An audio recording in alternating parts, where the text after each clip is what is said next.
After hearing Klein's and Fry's guesses, Leonard tugged on his collar and paced about, saying, "Then we have to investigate everyone in the workhouse who came into contact with Salas, as well as everyone he came across after he went bankrupt and was chased out of the house.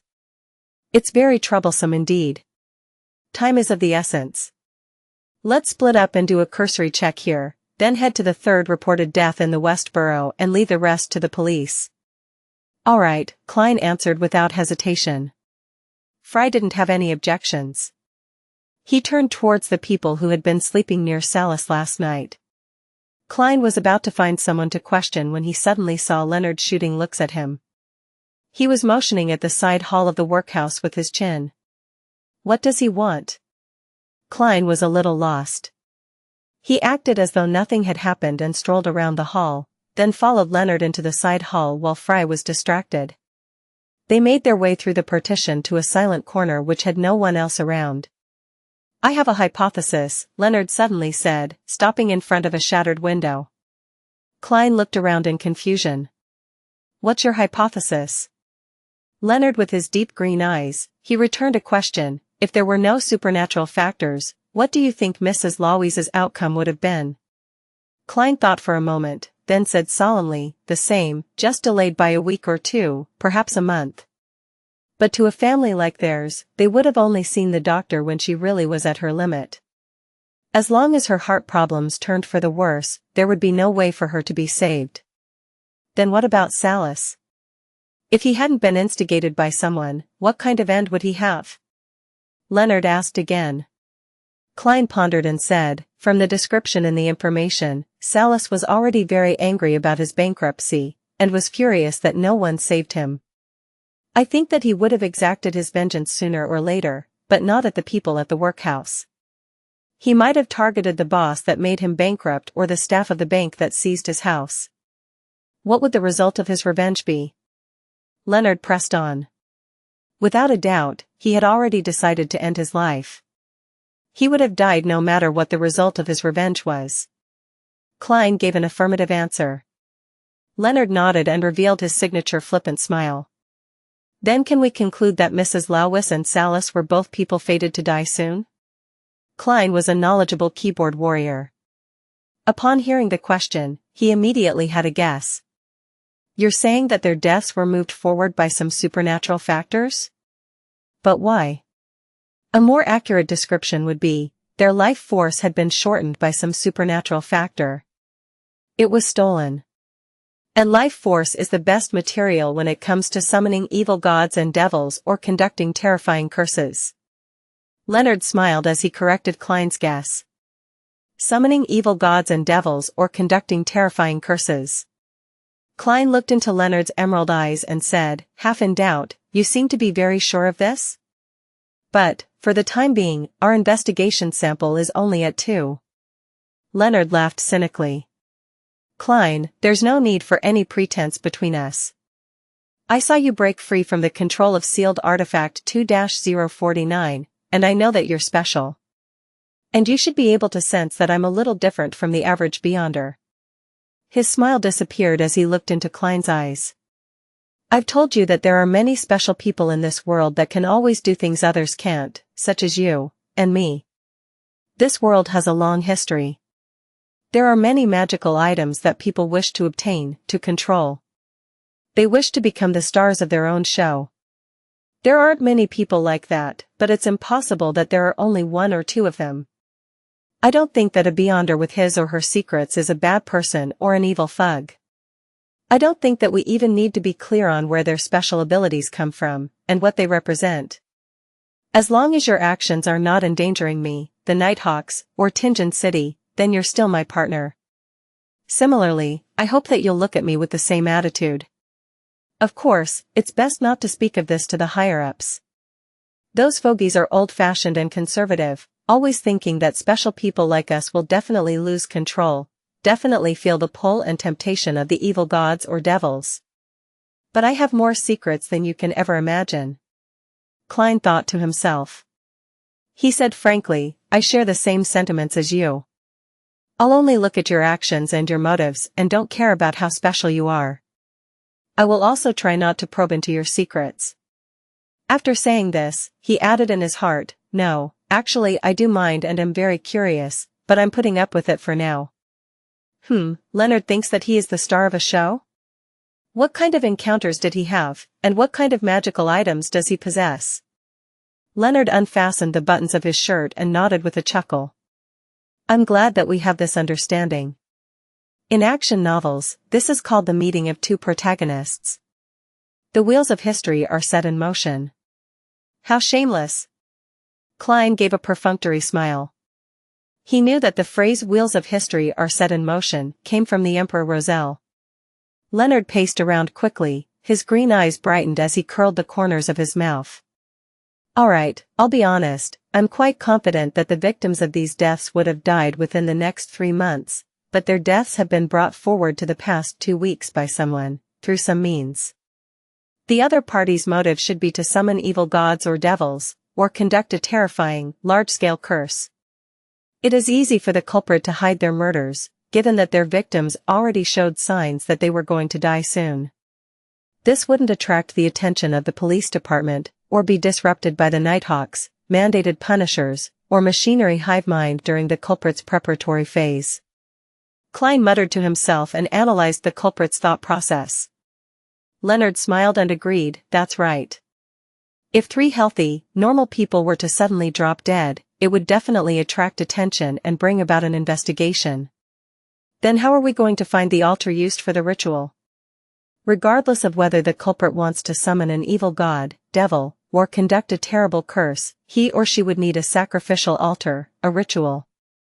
The harvested life force would also have to be stored in a similar place. Klein chose to believe in Leonard, for he didn't have any other clues and was unable to make any other deductions. It doesn't hurt to try. Leonard laughed and said, Klein, isn't that within your professional domain? Can't you imagine what is happening around an altar like that? Without waiting for Klein to answer, Leonard described a thick aura of death with the altar at the center. There wouldn't be any living things other than the person conducting the ritual in a 10-meter radius. The surrounding temperature would be at least 5 degrees lower than the average temperature, with a cold wind blowing past it continuously. And the stolen life force of Mrs. Lawis and the rest will remain within the altar, sealed by a wall of spirituality. Having said that, he looked at Klein and teased, I think that you would be able to divine roughly where an altar with the following qualities would be. Klein frowned slightly and replied solemnly, as long as it's within Tingen City. Furthermore, I would need a quiet place where I wouldn't be disturbed. My house, for example. I would also need the personal belongings of Mrs. Lawis and the rest, as well. Klein's heart also skipped a beat. He felt that Leonard was a little too knowledgeable in the dark arts. No problem. Leonard laughed. He suddenly stepped past Klein and walked toward the hall, not saying anything more. That man sure has a unique style. Klein cursed in his heart and followed. When Leonard found Fry seriously taking notes, he put on a serious tone and said, I have a hypothesis and was hoping that Klein would give it a try. What hypothesis? Fry asked, appearing cold. I'll tell you if there is a result. I don't want to be laughed at by Roseanne and the rest. Leonard gave a whimsical excuse and changed the subject. Fry didn't ask any further. He acted according to the instructions and obtained Salas's and Mrs. Lawis's personal belongings from the nearby police station, then met his partners at Klein's house. Wait in the living room and don't let anybody disturb me. Klein took out his pocket watch and looked at the time. It was about 6 now. Melissa might come back at any time. You can trust us. Leonard put his hands on his hips and paced around the living room. Fry sat silently on the sofa.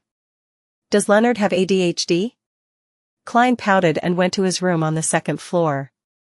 He locked the door and sealed the room with a wall of spirituality. After which, he set up an altar and asked for the help of the goddess, eliminating any disturbances. Then, Klein wrote a divination statement on a piece of paper. The position of the altar. He gave a sweeping statement to prevent himself from missing out on any information. Grabbing the piece of paper and the belongings of the dead, Klein laid down on his bed. He first recalled the scene Leonard described, then silently recited the statement 7 times. He didn't try using the world of fog, firstly, because that weird and mysterious Leonard was downstairs.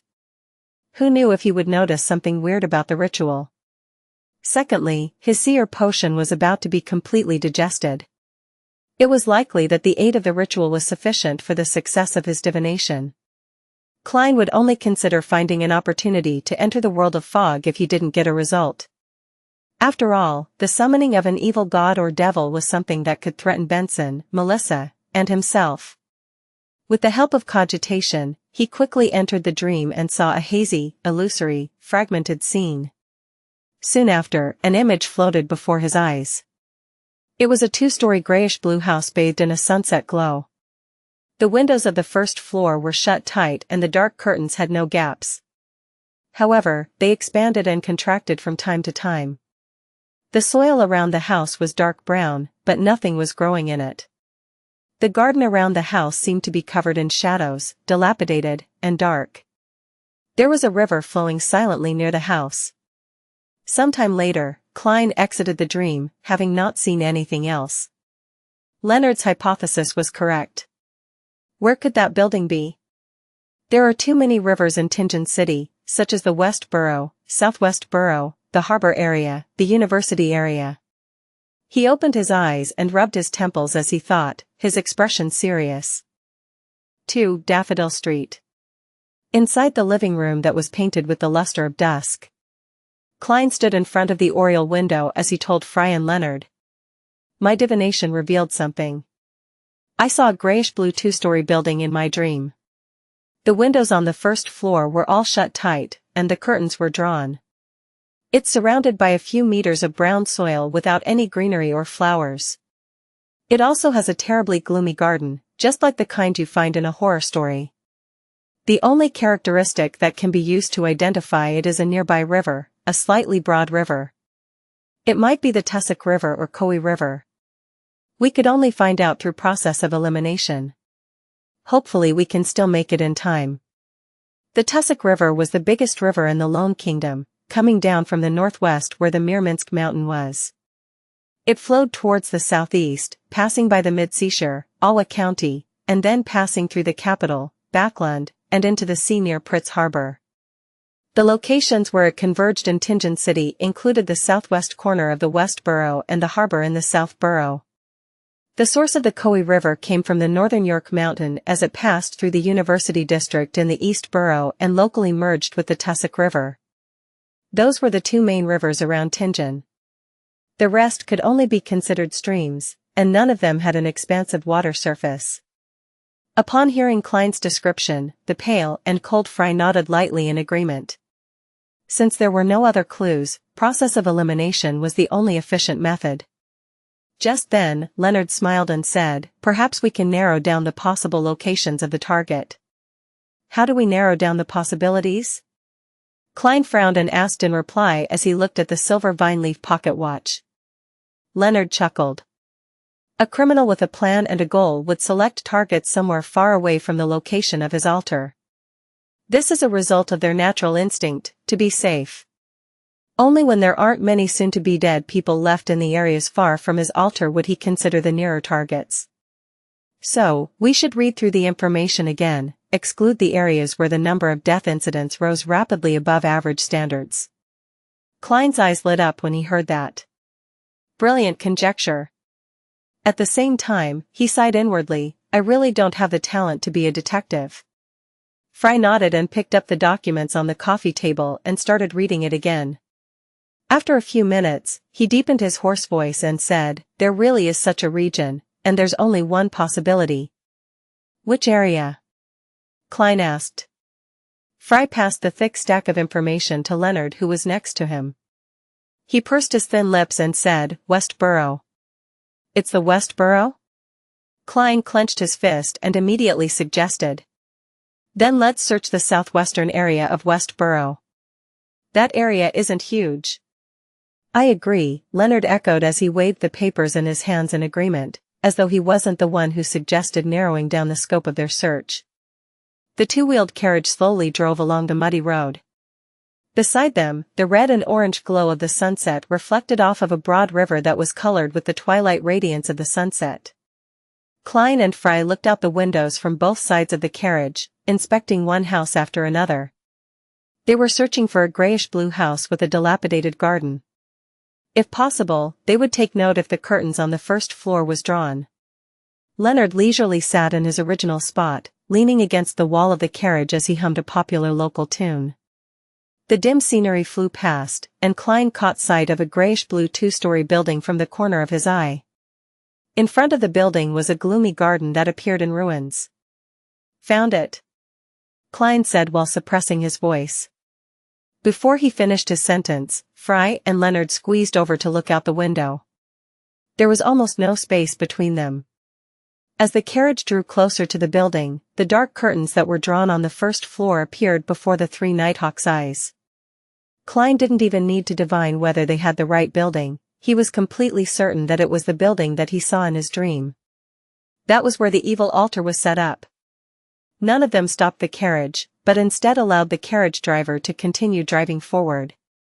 They passed their target and continued away from it, as though they were just passing by. When they could no longer see the building when they turned around, Leonard told the driver to stop the carriage. "Klein, return to Zutland Street in this carriage and tell the captain to come here for assistance." Leonard snapped his fingers and smirked at his teammate. Is he thinking of me as a rookie and that I shouldn't be involved in such a dangerous mission? This fellow is still quite a nice guy. Klein was stunned as he realized what Leonard meant. Fry nodded in agreement. "You just started combat training and your job is a support role." "I know, and a person who could kill so many in order to hold a ritual won't be an easy opponent. Only the captain could make this situation less terrifying." Klein took a breath and agreed rationally. He looked at Leonard, then at Fry before forcing a smile and said, "Be careful." "Don't worry, I cherish my life a lot. Until the captain arrives, we'll only keep watch, and we won't get close." Leonard smiled. Fry didn't say anything but only picked up his suitcase. Klein was quiet for a while, he then took out a copper penny and said, "Let me divine once for you." He chanted, "What will happen here will lead to a good outcome." He flipped the coin at the same time his eyes turned dark. Dang! The coin flipped into the air, then landed firmly in Klein's palm. Klein looked and saw it was the king's head. He immediately let out a breath of relief. It's only a blurry symbol, so there are other interpretations. The most important thing is to be careful and prudent at all times, he explained to Fry and Leonard like a seer would do. Leonard had already turned around. He waved and jumped off the carriage. "As naggy as my 80-year-old grandma." Fry nodded seriously and got off with his suitcase. Watching both his teammates head towards the target building, Klein touched the revolver in his armpit holster and told the driver, "Zutland Street." The driver, who had been hired by the hour, didn't object but allowed the horses to continue the journey. 36, Zutland Street. When Klein entered the Blackthorn Security Company, Roseanne, Mrs. Oriana, and the others had already gotten off work. It was unusually quiet and dim. Dunn was sitting on the sofa in the guest area. The gas lamp was unlit, and he seemed to blend into the darkness in his black windbreaker. "Found any clues?" Klein, who was searching for the captain, was given a shock by Dunn's deep voice. Klein quickly turned around and looked into Dunn's gray eyes as he said, "Yes, we." He quickly told him about Leonard's bold hypothesis, his confirmation via divination, and the subsequent discovery of the house. As for Leonard's confidence and the uniqueness that Leonard had discussed, they were unimportant and obviously not worth mentioning. Dunn cut in from time to time. When the briefing ended, he abruptly stood up and walked towards the door. When he was almost down the stairs, he turned around and said, "I almost forgot, you stay here just in case there are any emergencies here." "All right." Klein nodded solemnly. At that very moment, other than Kenley who was on duty guarding Cheney's gate, the other Nighthawks were busy in the field. Dunn Smith ran down a few steps and suddenly stopped. As he put on his hat, he shouted at Klein through the door, "Lock the door and follow me." "Heh, we won't need you to join the battle." First, you can get a sense of the atmosphere, and second, we might require the assistance of ritualistic magic during the final search or inspection. Remember, until everything is over, you have to be at least 50 meters away. You cannot get close to the building. Klein was stunned and nodded firmly. All right. The sun sank beneath the horizon, and the surging tussock river turned eerie and dark. Dark clouds obscured the crimson moon, making the grayish-blue two-story building look like a monster hidden in the shadows. The garden before the building was extremely quiet. It was as though it didn't have any insects, nor any other forms of life. Klein looked at the scene from a distance, his palms sweating and his body shivering. He felt that there were countless terrifying things hidden, waiting, and hungry for a bloody feast. He watched Dunn, Leonard, and Fry move carefully towards the target building, blending into the darkness. On the second floor of the grayish-blue building, in the bedroom without any lights, a gentle and sweet young maiden with a round face was seated before her dressing table, looking carefully at her face after the complicated skin care routine she had just completed. There was a silver mirror next to her right hand, its surface coarsely ground, almost unable to reflect a figure. Suddenly, a stream of blood seeped out from the mirror. The expression of the gentle and sweet-looking Trissy suddenly grew grave. She stood up, walked to the window, and looked out in silence. Vines grew all over the dilapidated garden outside the glass windows. The river flowed softly, reflecting the stars in the sky as warm glow suffused out of the nearby buildings. Everything was silent, as if awaiting the arrival of night. Trissy, who had ordinary features which combined to make her look surprisingly beautiful, retracted her gaze and walked quickly towards the clothes rack to retrieve a long black robe fitted with a hood. She quickly put the robe on, fastened the buttons and belt before pulling the hood over her head, transforming herself into an assassin. Trissy raised her right hand and swiped her face, immediately turning her appearance under the hood blurry. Right on the heels of that, she grabbed a handful of shimmering powder from the hidden pouch near her waist and scattered it over herself while reciting an incantation. Trissy's figure started to disappear bit by bit, her outline vanishing like how pencil marks were being erased by an eraser. She silently left the bedroom after completing her concealment spell. She moved to the opposite room and then opened the non-grilled window. With a light leap, Trissy stood on the windowsill and looked over the grassy plains to the back of the building. She looked down at the steel fence that had seemingly fused with the night. There, she saw corpse collector Fry, who was silently making his way over the fence. She took in a deep breath and fluttered down like a feather, stepping onto the grassy field without a sound. Fry, who was wearing a black windbreaker, cautiously surveyed the surroundings with his custom revolver in his hand, seeking out vengeful spirits or evil spirits that might appear. He could see such entities directly. Trissy approached Fry silently, made her way behind him. It was unknown when a dagger smeared with black paint appeared in her hand. Poof! She struck quickly, plunging the dagger into Fry's lower back. But at this moment, the scene in front of her shattered, as if everything was an illusion. Trissy realized that she was still standing on the windowsill, still looking over the grassy field and the steel fence. Except this time around, it wasn't only corpse collector Fry who was standing outside the fence. There was also Leonard Mitchell, who was aiming straight at the windowsill, as well as Dunn Smith. The captain of the Nighthawks was hunched over as he pressed down on his glabella, his eyes closed as formless ripples spread outwards from him. Trissy's pupils constricted. She understood that everything that had happened was just a dream. She had fallen asleep unknowingly. Bang! Bang! Bang! Leonard and Fry fired 3 shots, accurately hitting the invisible target who was still waking up from her reverie. Crack! Trissy's figure started to appear, first cracking, then completely shattering into fragments of a rough silver mirror. Inside the building, Trissy, who had used a substitution spell, turned around to escape. She followed the corridor and the steps, sprinting all the way to the first floor. Whoosh! A cold, sinister wind blew across the first floor, one that could freeze a person. Formless, transparent figures were numbly pacing around every corner of the building in a daze. Trissy, who had lost her concealment, felt her temperature drop every time she passed through the spirits. She could no longer control her shivers when she finally reached the sacrificial altar. The altar was a round table, with a figurine of a deity carved out of bone placed in the center. This figurine was about the size of a grown man's head, with only a mere indication of her eyes, but the figure was that of a beautiful woman.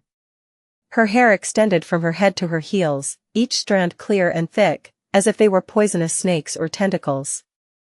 There was only one eye situated at the tip of every strand of hair, some closed, others open.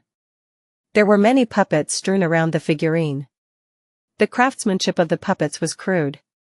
Names and relevant information were written on the puppets, for example, Joyce Mayer. There were 3 candles on the table, flickering with a yellowish-green flame despite the cold, sinister winds. Trissy bowed at the deity's figurine and quickly recited her incantations. She then pushed away the puppets and extinguished the flames of the candles before picking the figurine up. Whoosh! The winds howled fiercely as they shook the closed windows violently. Clank! Creak! Shards of glass flew around in all directions. Fry, who had just made his way to the other side of the building, didn't dare to barge into the sacrificial altar recklessly. He shivered, feeling his blood turn cold and frosty. It was making his actions visibly slower. Suddenly, he felt tightness around his heels as though they had been grabbed by something invisible. An accentuated sense of coldness spread upwards from the point of contact. A Sequence 9 Beyonder would have turned completely numb by now. But as a corpse collector, Fry was no stranger to such situations. He turned his revolver to the side of his heels and pulled the trigger. It was as if he could see who the enemy was, and exactly where it was. Bang! A silver demon hunting bullet pierced the air, causing a shrill howl in response. The formless figure dissipated and Fry regained his ability to move. Elsewhere, Dunn Smith, who wanted to reach the second floor by avoiding a frontal assault on the altar, was similarly affected by the cold winds. His body froze as he stopped right outside a shattered window. Whoosh! The curtains behind the window lifted suddenly and engulfed Dunn, as if a monster had just opened its mouth to devour its prey. The curtain wrapped around Dunn's head, seeming to have been imbued with life. Dunn's facial features began to press through the constricting cloth. Dunn, who was about to be suffocated, stomped down with both feet. He straightened his knees and twisted his waist, loosening the curtain's grip with raw strength alone. He grabbed a corner of the curtain around his head with his left hand and yanked it away before tossing it toward the ground. Bang! He fired a shot at the other half of the curtain behind the window, stopping it from attempting another assault on him. The curtain stopped immediately as a dark red liquid oozed out from it. Whoosh! On the field, Leonard Mitchell was reciting his poems and was also hit by the cold sinister winds infused with the intense sensation of death. His teeth chattered, making it hard for him to enunciate his poems. The messy weeds in the garden suddenly extended, wrapping themselves around his heels. A black shadow hurled itself at him along with the violent winds. Leonard, whose body had become rigid, failed to fire in time. He could only pull back his shoulder and raise his arm. Thud. The black shadow smashed into his forearm, the thorns on its body piercing his skin. It was a pretty, bright red flower, its origins unknown.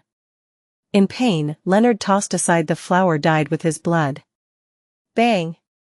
He fired a shot at the spreading vines, causing dark red liquid to ooze out. Tap. Tap. Tap. Leonard quickened his pace and charged towards the shattered window on the first floor where the altar was situated behind.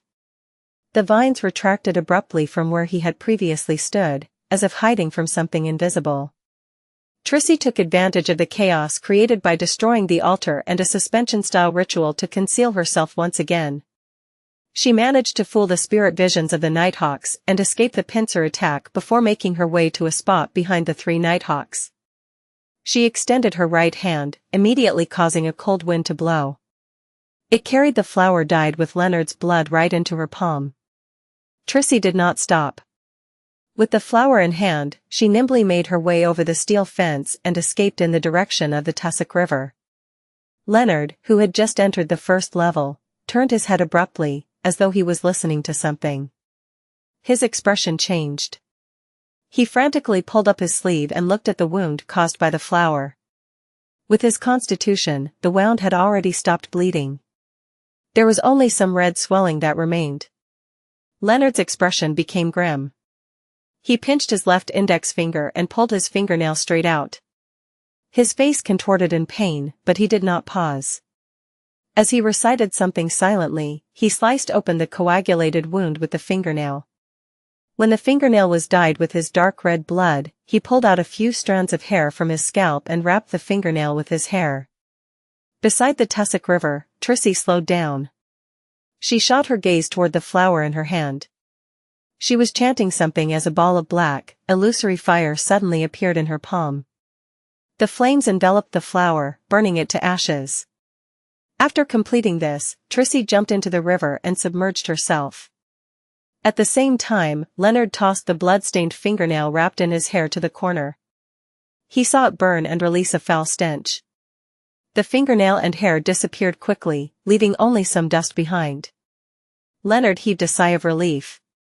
He entered the first level through the window and said to Dunn and Fry, who were destroying the altar, "The target has escaped. But it's all right, our primary objective was to stop the ritual." Dunn sighed and looked at the puppets on the table. She was very cautious and very powerful. She sensed us approaching her ahead of time, otherwise, she should be, at the very least, a sequence 7 beyonder. Give Klein the signal. Ask him to come over. Through the brief interaction in the dream, he had determined that the enemy was female. Klein was hidden in the shadows of a building dozens of meters away from the target building. He heard the faint sound of gunshots and the howling of violent winds. If the enemy runs towards me, should I draw my gun or should I pretend that I didn't see him? He thought as he shivered in cold sweat. A beyonder that could, through various means, cut short the lives of others definitely wasn't a sequence 9 or sequence 8 beyonder. They certainly wouldn't be someone that a seer like him could fight against face to face. Even if he sacrificed himself, he might not be able to slow the target down enough for Dunn and Leonard to catch up with him. It was fortunate that the Evernight goddess, the mistress of disaster, seemed to hear her loyal guard's prayers. No one ran towards the location where Klein was hiding. After a few minutes, he heard a melodious song coming from the target building. Cocking his ears to the side so he could hear better, Klein confirmed that it was the popular local tune that Leonard Mitchell always hummed. It was filled with bass words. Phew. He let out a breath of relief. He held his gun in one hand and his cane in the other. He then walked out of the shadows towards the target building. The popular local tune was the meeting signal that he had agreed upon with Dunn and the rest. Klein took 2 steps and suddenly paused. He leaned his cane against the metal fencing and switched the revolver to his other hand. Then, he took off the silver chain inside his sleeve and let the topaz pendant hang down naturally. Klein waited till the topaz stabilized and immediately closed his eyes and entered a cogitation state. He recited a divination statement. The singing earlier was an illusion. The singing earlier was an illusion. After repeating 7 times, he opened his eyes and saw the pendant spinning counterclockwise. It's not an illusion. Klein put away his pendulum, grabbed his cane, and quickly got close to the arch-shaped metal gate leading to the target building. He then passed the black cane to his right hand and held it with the revolver. He extended his hands to touch the fence, intending to push it open, but he suddenly felt a piercing chill. It was as though someone had poured a bucket of ice down his neck without warning. Klein hissed and jerked his hands back, his teeth clenched. It's just like winter here.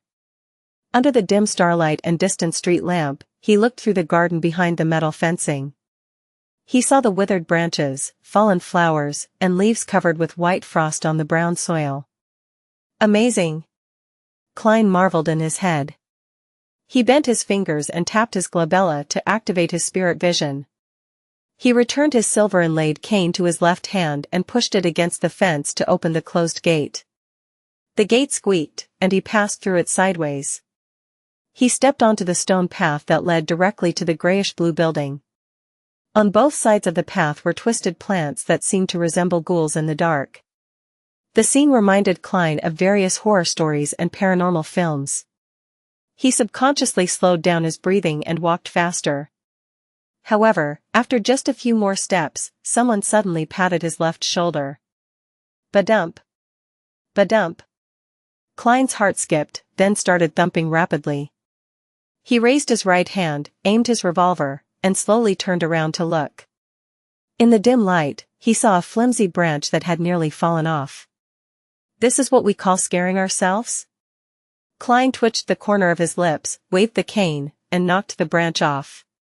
He continued moving forward as faint sobs sounded in his ears. Blurry, translucent shadows appeared before his eyes. These shadows had swarmed over after feeling the breaths of a living person and the warmth of flesh and blood. Klein jumped in fright and immediately ran into the door of the grayish-blue building. This is what the captain meant by getting a sense of the atmosphere? It's much scarier than the last time I helped Sir Deweyville. The resentment of that aggrieved spirit is more rigid than the shadows. She hadn't taken the initiative to attack back then. He thought as he walked towards the altar in the middle of the living room. It was a round table full of crudely made puppets. 3 unlit candles stood amidst the puppets. Dunn Smith stood right before the altar with his back to Klein. He took one puppet after another and looked at them. Corpse Collector Fry looked at the floating shadows and extended his hand in an attempt to comfort them, but all his hand did was pass through them helplessly. The shadows didn't attack him, seemingly recognizing him as one of their own. When Leonard Mitchell noticed Klein's arrival, he changed his tone, turning his voice softer but charming. Calm as the morn without a sound. Calm as to suit a calmer grief. And only through the faded leaf.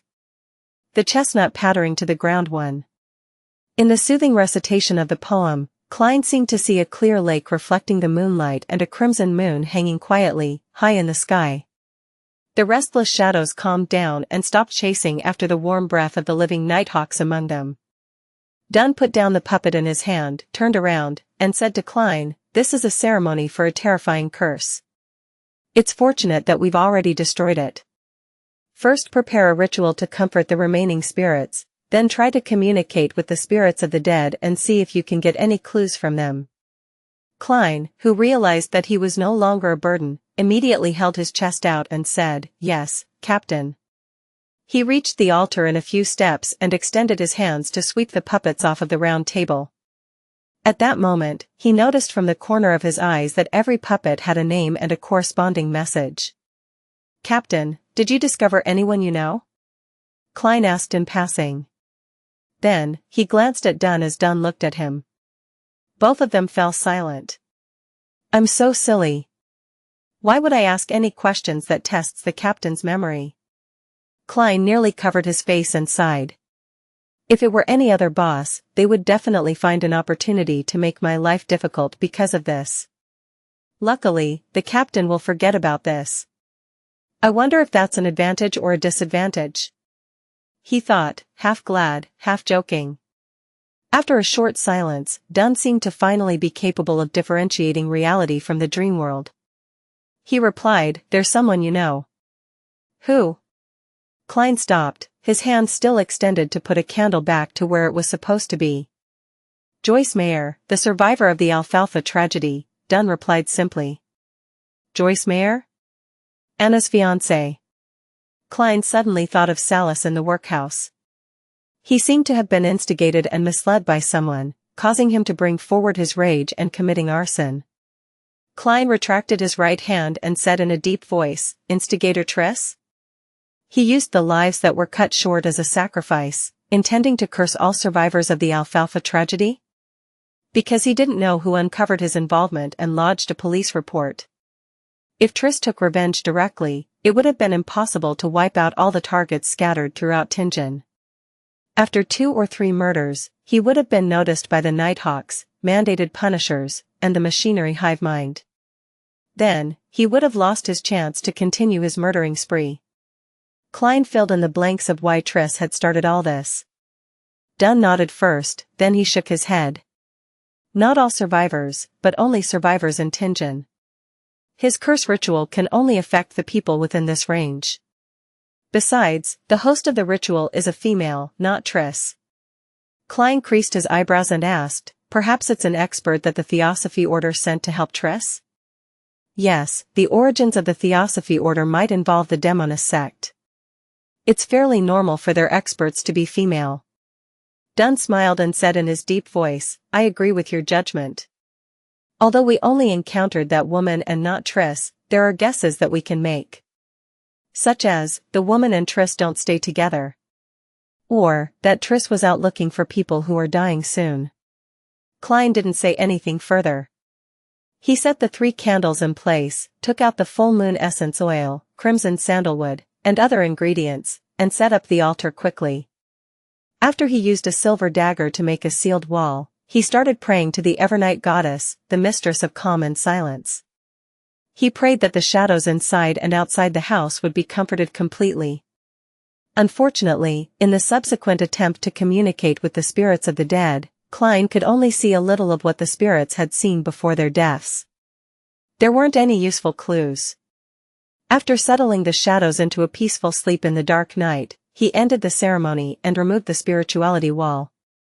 He then shook his head and told the others.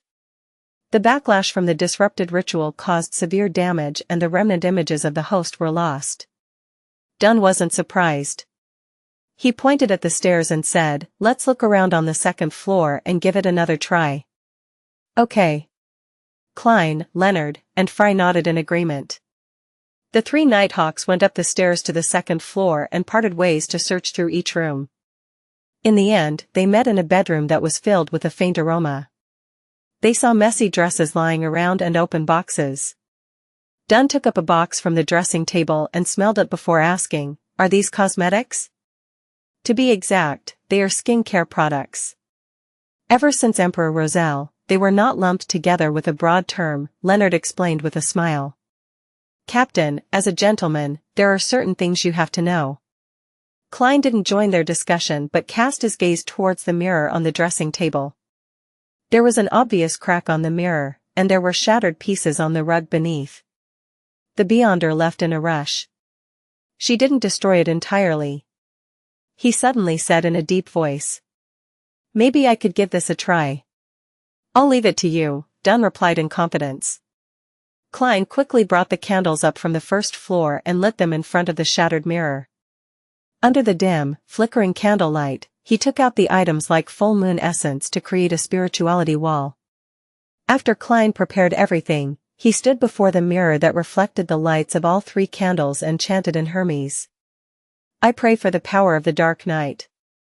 I pray for the power of the mystery. I pray for the goddess's loving grace. I pray for the mirror to receive a brief restoration. I pray for it to show every person that it reflected in the past month. As the incantation was being recited, a strong wind suddenly howled within the spirituality wall. The shattered pieces of the mirror swirled off the ground and returned to their original locations. The mirror that was covered in cracks suddenly rippled with a gloomy brilliance. Klein wiped his hands over it and a human figure suddenly appeared in the frame. But that figure wasn't Klein. It was a gentle and sweet-looking young maiden with a round face. Perhaps it was because the mirror was broken, or perhaps it was because the backlash of the interrupted ritual that affected the 2nd floor as well. Her facial features were blurry and her actual appearance wasn't exactly clear. But even so, Klein found the person unusually familiar, adapted from Alfred Tennyson's In Memoriam AHH Obiat MDCCCXXXIAI, 11. When faced with a strange sense of familiarity, other Sequence 9 Beyonders might try their best to recall or even disregard and forget about it. But a seer was different. Klein immediately ended the ritual and dispelled the wall of spirituality. He took out a piece of paper and wrote on it a statement, the source of the sense of familiarity.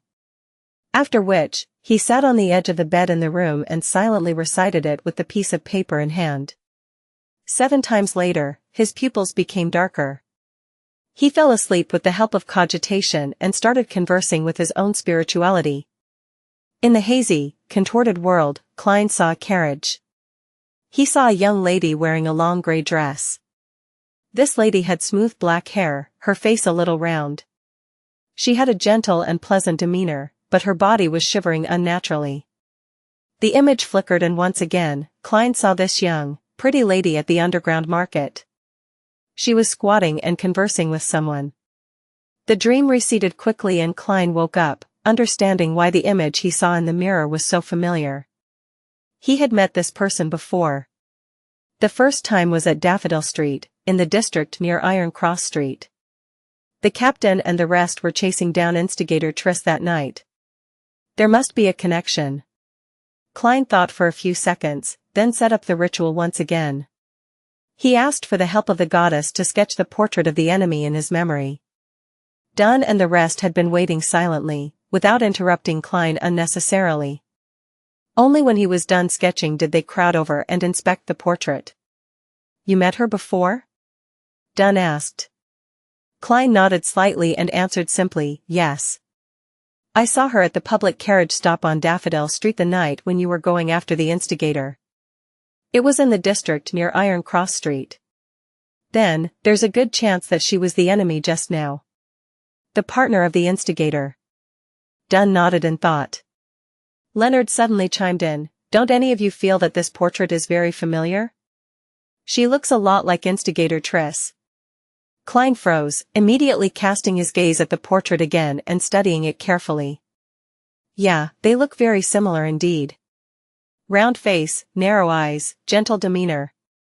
The more he looked at the portrait, the more he felt that what Leonard said made sense. The biggest difference was that instigator Triss had ordinary features while the young lady could be considered pretty. Klein raised his head and looked at Leonard, noticing that he was signaling something to him by raising his brows. What does he mean? Klein was confused. Dunsmith guessed she could be the instigator's sister. Maybe like her brother she joined the Theosophy Order or the Demonist sect. Leonard sighed after he realized how bad Klein was at reading his mind. He said in a serious tone, "I have a bold idea." "What idea?" Dunn asked. Leonard described succinctly, "I think that this person is instigator Triss." "What?" Fry exclaimed in shock. Dunn creased his brows and said, "What you mean is that instigator Triss is actually female, or a male who's pretending to be a female?" "No, from the dream, I can confirm that she's female." Klein had been exposed to many creative and ridiculous plots after all.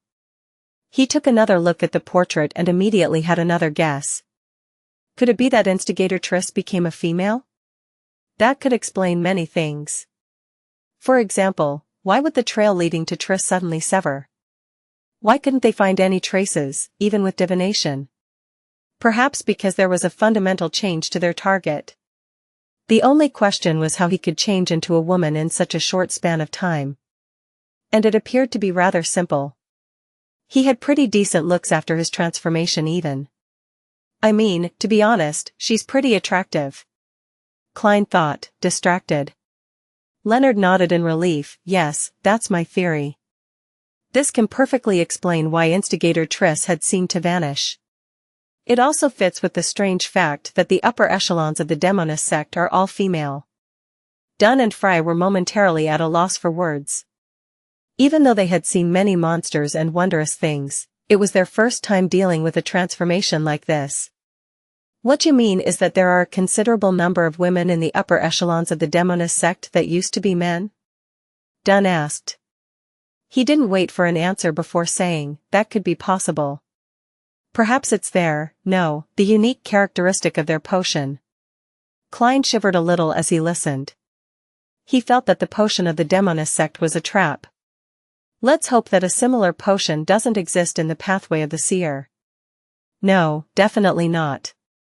That is the pathway of the Demonists. Even the name of the potion sounds wrong. But I still don't know what the corresponding sequence 1 to seer is. Klein subconsciously started praying to the goddess. Can potions accomplish such a thing? Fry asked with a little disbelief. Leonard laughed and threw up his hands. Even a mid to low sequence potion can cause unimaginable changes. After all, they all originated from the creator. Dunn turned to look at Klein. Try to divine where the target will appear next. All right. Klein went over to the pile of dresses and picked out one with mixed emotions. He spread it over the carpet. He held his cane over the dress and recalled the target's features and relevant information. He then began to recite in his heart. Trissy's whereabouts. Trissy's whereabouts. 7 times later, Klein's pupils turned from brown to black. Wind started to blow around him. His left hand released his cane, allowing the black cane to wobble. Despite the shaking, the cane failed to fall. It stood tall in its original position. There's an interference, Klein said with a deep tone. An interference implies that our assumptions are correct. That lady just now was most probably instigator Trissy. Upon seeing this, Dunn nodded indiscernibly. They live up to the reputation of the demonist sect which has been active since the last epoch. Since Triss had transformed into Trissy, Dunn deduced that she wasn't part of the Theosophy order, but the demonist sect. Surveying the surroundings, Dunn sighed and said, "We can search for her through different means, such as where these clothes came from or the owner of this house. We can also get the police department to patrol the train stations and piers. We might be able to get some clues like that, but Trissy will definitely have had enough time to leave Tingen." "Yes. I'll try it again above the grey fog when I'm back at home." Klein was cautious of people like Trissy who wanted to unleash a massacre on a whim. He wanted to desperately find her and execute her on the spot. "Leonard, head to the police department and gather a group to wrap up things here. Klein, you can go back and rest now." Dunn rubbed his temples and paused for a few seconds. He said to Klein, partially to test him and also to teach him. "How would you have handled this evening's mission? Assume that me, Leonard, and Fry are the only members on your team." Klein creased his brows and thought for more than 10 seconds. "I'd first use divination to ascertain if the ritual would take effect soon. If the answer was negative, then I'd stick to observing and not approach. Then I'd notify the police department to deploy personnel around the area, as well as gather at least 5 cannons to bombard the entire building till wherever Trissy was hiding was leveled. She could either be blasted to death in the building, or attempt to flee amidst the cannon fire. This would easily expose her. Until then, I would station you and the rest at different spots." He got more and more excited as he continued. He felt that his idea was simple and effective, barbaric and decisive. It was very safe and very appropriate. Dunn, Leonard, and Fry were dumbfounded. They didn't say anything for a long time. "Captain, is that not a good idea?" The excited Klein's heart thumped rapidly when he saw that they had no reaction. Dunn was silent for a few seconds before he said, "No, it is a good idea. But the premise is that we have to confirm that forceful destruction of the altar wouldn't create a more disastrous outcome." Sigh. "As longtime Nighthawks, we're accustomed to relying on ourselves, our powers as Beyonders, and guns in all circumstances. We're not used to allowing normal people to come into contact with supernatural incidents. Alright, I was always an ardent fan of firepower bombardment," Klein added in his heart. Klein and Leonard walked to the carriage station about 500 meters away before they saw it. After waiting for a while, they returned to Iron Cross Street. One went to the nearby police station, while the other returned to Daffodil Street. When Klein arrived at his front door, he adjusted his clothes and made sure that everything was all right before fishing out his keys and opening the door. Melissa and Benson were in the living room, quietly doing assignments and reading books respectively under the light from the gas lamp. Benson must be tired after toiling at work the entire day, yet, he perseveres in his studies after he comes home. What a determined man. "I can't do that, all I can think about now is lying down."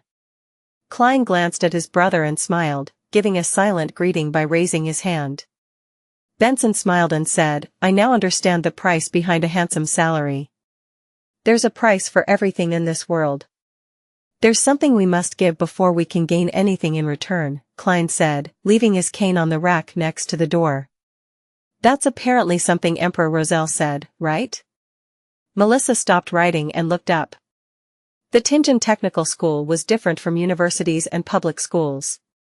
There was only 2 weeks for summer break, from late July to early August. Their lessons resumed the moment the hottest days were over. "Is that so?" "I don't remember," Klein replied, his expression a little rigid. he took off his hat and headed upstairs. He intended to divine Trissy's whereabouts as soon as possible. Suddenly, he heard his stomach rumble. He felt intense hunger pangs. Oh right, I haven't had dinner. But the note I left said that the security company would provide food and asked them not to leave any food for me. Seriously, Captain, you actually forgot about it. Klein's expression changed several times as he intended to pretend that he was full. At that moment, Melissa turned and looked at him.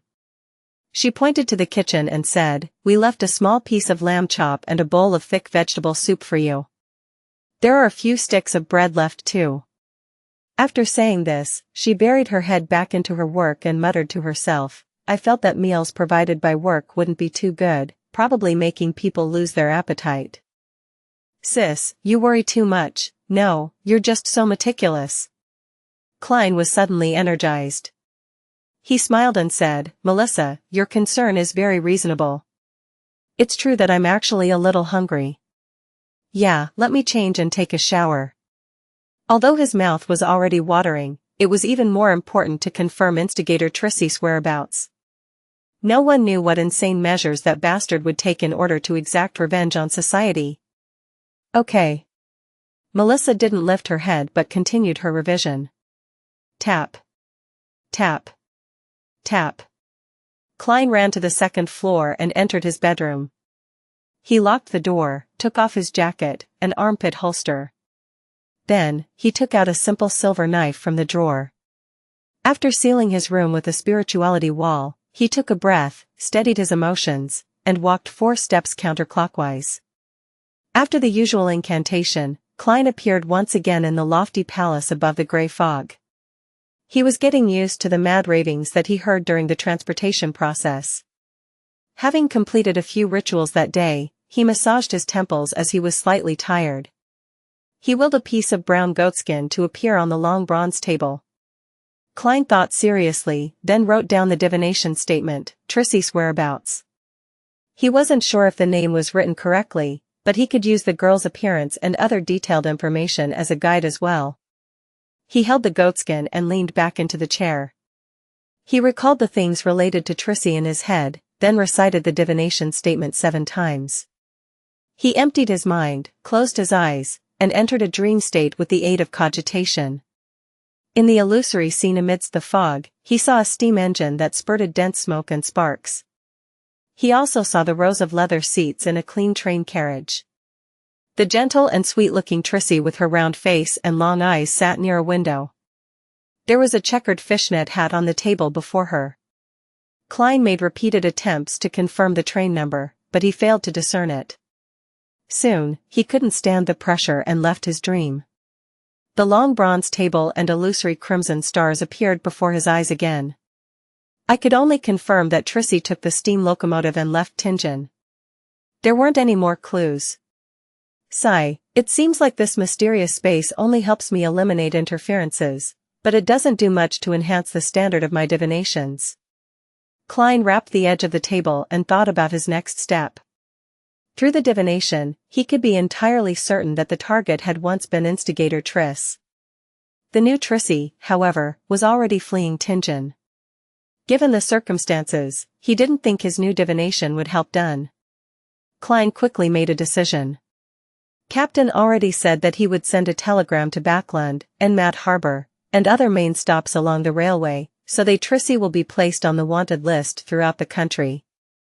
I won't report the divination result then, in case it would draw suspicion towards me. Klein quickly made up his mind, because regardless of his warning, Dunn was already using the most appropriate measures to follow up on the matter.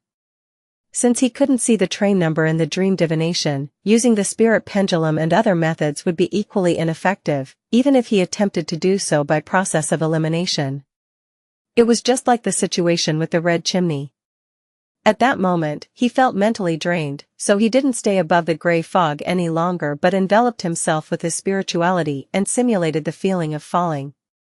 When he returned to his room, his mind was filled with the thought of tasty, glistening mutton. I must add some fennel.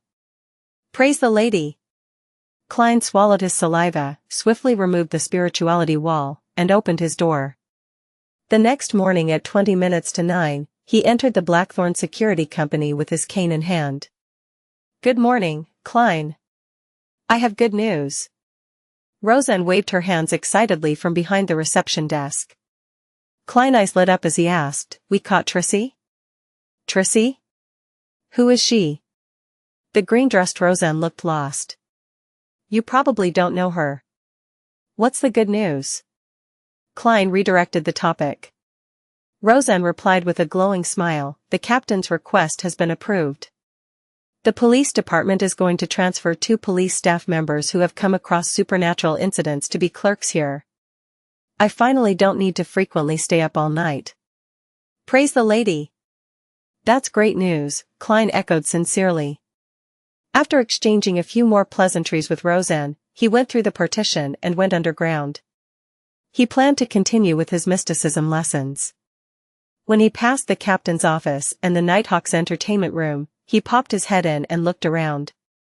He saw that Dunn, Leonard, and the rest were still there. It meant that the search and elimination investigation the night before had failed to return anything worthwhile. The rest would be handed over to the police department, so that they could take care of the tedious follow-up tasks. At first, Klein wanted to chat with the captain to get an update on the situation. But he saw that captain was busy typing telegrams, so he decided not to disturb him. He could ask the captain again at lunch. He went underground by following the stairs and saw the 2 classic gas lamps in their metal racks. He saw the ever-quiet corridor which was lit up by the light behind the glass. He breathed in the cold but refreshing breeze, took a few steps, and suddenly stopped. He suddenly looked towards the gas lamp and his eyebrows gradually creased. He had made a crucial mistake. A mistake that could only be made by someone with knowledge from Earth. In his divination above the grey fog the night before, Klein had seen Trissy taking a steam locomotive. Hence, he subconsciously believed that it was something happening at that moment. But, this world had yet to invent electric lights or similar equipment. When the sky grew dark, there were almost no steam locomotives in operation that ferried humans. Klein, who was accustomed to trains which operated at night, had instinctively missed out on that fact. In other words, it wasn't something that happened last night. It was a scene from the future. Which meant that it was going to happen that day or the day after. Klein's heartstrings tightened and he paced back and forth. Then he went upstairs again. He knocked and opened the door to the entertainment room, and he saw that Leonard was reciting a poem by the window, looking helpless. Klein ignored Kenley, Royale, and Sikatron who were playing cards. He looked towards Leonard and said, "I have a question for you. Would it be that you want to learn tricks to entertain the ladies?" Leonard teased, putting down selected poems by Roselle. He exited the entertainment room and followed Klein halfway down the stairs that led underground. He then looked into Klein's eyes and said with a chuckle, "It seems like you did a successful divination last night." Klein didn't explain further but said straightforwardly, "I divined that Trissy will leave on a steam locomotive." After their conversation at the workhouse in the West Borough, he didn't mind appearing slightly special before Leonard. "Steam locomotive, the earliest train is at 7 in the morning." Leonard took out his pocket watch from his shirt and flipped it open to take a glance. "No time to waste. I'll tell the captain that I received a reliable tip." He quickly went upstairs and left the Blackthorn Security Company. After being gone for a few minutes, he returned and went into Dunsmith's office.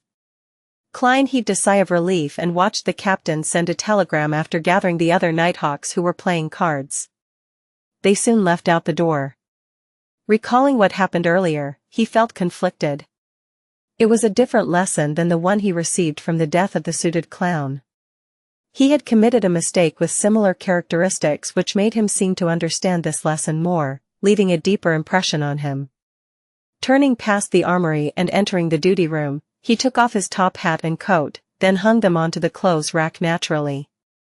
Old Neil had just finished making himself some hand-ground coffee.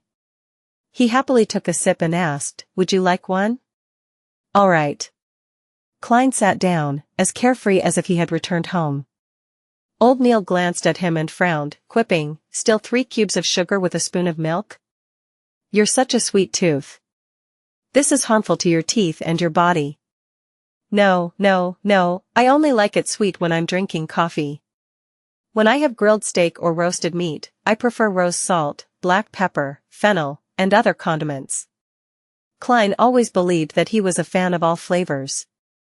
Old Neil finished the coffee quickly. He pushed it over and said, "Do you want to take a break or start straight away? Let me settle down for a few minutes."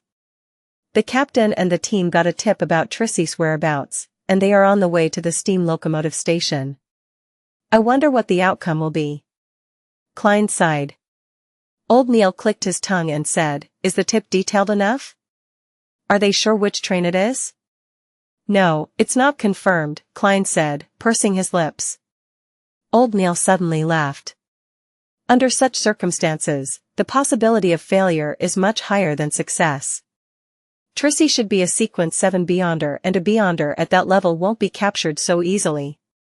Heh, don't rely on divination. Divination isn't all powerful. You'll only obtain symbolic signs which are very easy to interpret them wrongly or ignore something. Klein recalled the mistake that he made this time and felt melancholic. He nodded sincerely. Yeah, divination isn't all powerful. After he said that, he sighed. His mind, body, and soul suddenly entered a magical state. He leaned backward slightly, intending to let out a breath. Just then, he suddenly heard an illusory shattering noise in his ear. He felt something dissolving inside him, blending together with his spirit. Klein half closed his eyes and experienced the unique and indescribable feeling in silence. Klein didn't need anyone to tell him that it was a result of the complete digestion of the seer potion. The first town that the Tussock River passed by after it flowed through Tingen City was called Wuxia. It was also the first stop from Tingen to Backlund for the steam locomotive. On the platform, Trissy changed into a long beige dress and put on a woman's circular hat. Fine fishnet gauze hung down from the edge of her hat, covering half her face. Her appearance became blurry and indiscernible. She had already sent a telegram to her partner in Tingen, to remind the other person to be careful. She told them that she had used money she burgled to buy a steam locomotive ticket to Backlund. The reason Trissy didn't get on the train from Tingen but went downstream to Wuxia was because she still had her instinct and rich experience as an assassin. Woo! A train let out a long and sharp whistle as the long metal behemoth chugged to a stop next to the platform while spurting smoke and sparks. Trissy didn't carry any luggage and entered the first cabin. At the same time, she decided to get off the train after 3 stations and enter Backlund through other methods. In the basement of St. Selena Cathedral, Klein closed his eyes and leaned backwards in his seat. He took in the complete digestion of the potion, and he faintly saw one illusory star after another. Those stars seemed to share a baffling connection with him, and they seemed to want to lump together and fuse as one. After the indescribable feeling of hunger and thirst receded, Klein returned to normal and stopped having any additional experiences. But my mind feels a lot more relaxed and pure. He opened his eyes and thought. At that moment, he knew that he had become a real, complete seer. The light of the gas lamp glowed through the glass, illuminating the guard room. Old Neil finished flipping through his newspaper, took a sip of coffee, and looked at Klein. How do you feel now? Have you calmed down? Or do you need a glass of wine, or an advance on your salary, or a day off?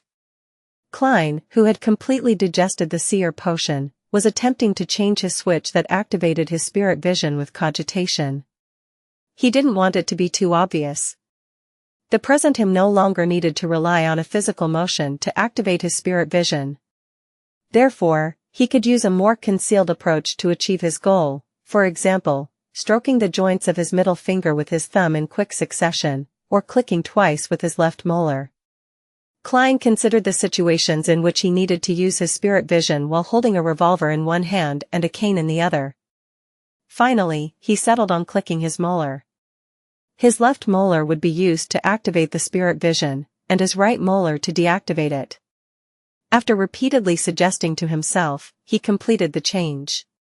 He then opened his eyes and smiled. I was merely too concerned about the captain's operation. I don't need to calm myself down.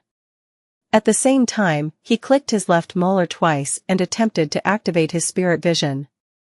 He wanted to familiarize himself with this method as quickly as possible. Cough. Cough. Cough. Old Neil started coughing violently. He coughed till his face turned red, like a cooked lobster. What happened? Klein froze before asking in concern. He scanned old Neil's aura seriously, only to notice that the colors representing his health were still normal, only a little dull due to his age. Old Neil coughed for nearly 20 seconds before earning respite. He felt for his cup of coffee and slowly took a sip. Everyone makes mistakes, ahem. I choked on my drink just now. Shall we begin our mysticism lessons for today? All right. Klein silently clicked his right molars twice. Klein was elated, yet frustrated that he had completely digested the seer potion a week or two ahead of his prediction. He was naturally glad that he was freed from the risk of losing control and would advance soon, obtaining even more beyonder powers. That was something anyone would be happy and excited about. But he was also frustrated, as it disrupted his plans and schedules. Considering the fact that he still had to stay with the Tinjin Nighthawks for some time, Klein thought that secretly advancing to clown wasn't the wisest choice. If he did so, he would be constantly worried about being exposed, and he would be unable to use his abilities when there were missions, making it even more dangerous for himself. He planned to learn from Spirit Medium daily and submit an application to the higher-ups. He would use his contributions to obtain the recipe and extraordinary ingredients before officially advancing into a Sequence 8 Nighthawk. But there was a difference between grasping a potion in a month and in a year. Klein could bear the scrutiny of the Holy Cathedral and become a talent for nurturing, but he didn't want the higher-ups to suspect him. He needed to find a convincing reason to explain his circumstances. He had planned to use the time before the seer potion was completely digested to lay some foundations with the captain. For example, he would mention that he felt his spirituality become more active whenever he went to the divination club, or pretend to casually describe the laws of a seer that he had derived from helping other people divine their fortunes. He could also mention that he didn't hear any voices that he shouldn't be hearing, or see things that are not for his eyes. This way, the higher-ups of the Nighthawks would think that he had unintentionally learned something from Daly when completing his mission and had done a more thorough job than her. This would make the higher-ups focus more on summarizing the laws and discovering the acting method, reducing the suspicion placed on Klein. That way, I could even help the captain and the rest learn about the acting method. Klein added in his heart. He felt that Dunn Smith was a good captain. He had no glaring flaws other than his poor memory. Thus, he wanted to reduce the risk of Dunn losing control and make him more powerful. Of course, Klein could also choose to apply after a year to avoid any risks. But the continuous coincidences and the red chimney he saw in his dream divination gave him no choice but to improve his abilities as soon as possible. I'll lay the foundation with the captain 3 or 4 times over the next 2 weeks before formally submitting my request. At the same time, I can head over to the underground market to see if there are any of the necessary extraordinary ingredients. They will probably be very expensive. Klein quickly made a decision and focused his attention once again on the mysticism lessons. Time passed quickly as lunchtime slowly approached. Old Neil finished his coffee and cleared the stuff on the table as he laughed. Your mysticism lessons will come to an end soon. From the test just now, it would seem that you can create charms for yourself now. That's my plan for the next few days. Klein heaved a satisfied sigh. Charms were different from the protective amulets he had given Benson and Melissa. They needed to be carved with the help of ritualistic magic, and they had certain unique abilities that could be used in battle. But a low-grade charm couldn't do everything. The spirituality it contained would decrease over time and had to be renewed once every 2 weeks. Also, he needed to activate them with specific incantations. It was impossible to use them at will. Furthermore, the charms wielded by the Nighthawks were still limited to the domains of the Evernight goddess. Klein could only make 3 different kinds of charms for the time being. The first was the slumber charm, and its effect was similar to Dunn Smith's and Leonard Mitchell's ability to put someone to sleep with their singing. The second was the Requiem charm, which was able to soothe ghosts, souls, zombies, and the like. It could also deal with vengeful and evil spirits to a certain extent. The last was the dream charm. Its abilities allowed the wielder to enter the dream of someone else. These abilities were similar to the abilities of the Midnight Poet and Nightmare from the Sleepless sequence, so Dunn and Leonard had no use for these charms. Corpse Collector Fry, Sleepless Royale, and Kenley would bring one or two along with them, but they hadn't needed them in a long time. They frequently brought their charms back to Old Neil so he could recharge them. Old Neil glanced at Klein and smiled. I remember you saying that you practiced a lot this month and have run out of materials. Are you going to the underground market? Klein was taken aback at first before he nodded with a pained heart. Yes. He clearly knew the prices of the ingredients. He could only hope that he succeeded in making the charms on his first try instead of wasting materials. After being presented with the mission of bringing lunch underground, Klein put on his jacket and hat before returning to the Blackthorn Security Company on the second floor with cane in hand. As he walked past the entertainment room, he saw that Leonard and the rest had already returned and were enjoying their lunches. Knock. Knock. Knock. He knocked on the captain's door. Please come in. Dunn's mellow voice sounded. Klein pushed the door open and took off his hat. Captain, did you catch Instigator Trissy? Dunn rubbed his temples and shook his head in exhaustion. We didn't find her at Tingen Station, but according to the telegraph we received from Backlund, a passenger saw her in the first-class carriage of the earliest train. Regrettably, she got off in the middle of the journey. How regrettable. Klein sighed even though he had expected this. Divination isn't all powerful. Dunn's gray eyes swept past him. There's no need to be depressed. It isn't easy to capture a Sequence 7 Beyonder.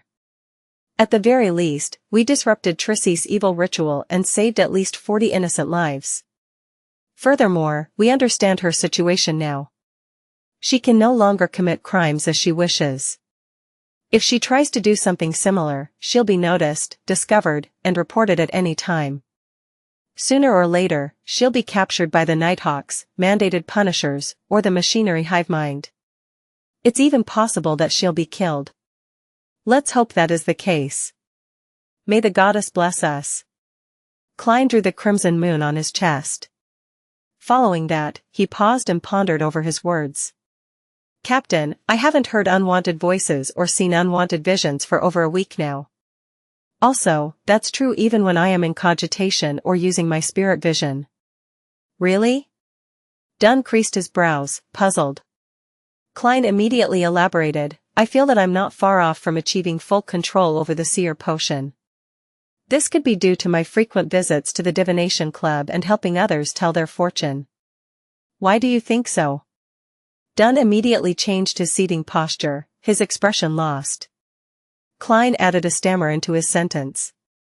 Every time I head to the Divination Club, I can feel my spirituality becoming more active, and every time I help someone divine something, my heart, body, and soul become more relaxed. I've also come up with a set of rules for a seer. I've been following it strictly, just like how a mystery prior can do as you wish, but do no harm. I found inspiration from this maxim and tried coming up with a maxim designed for seers.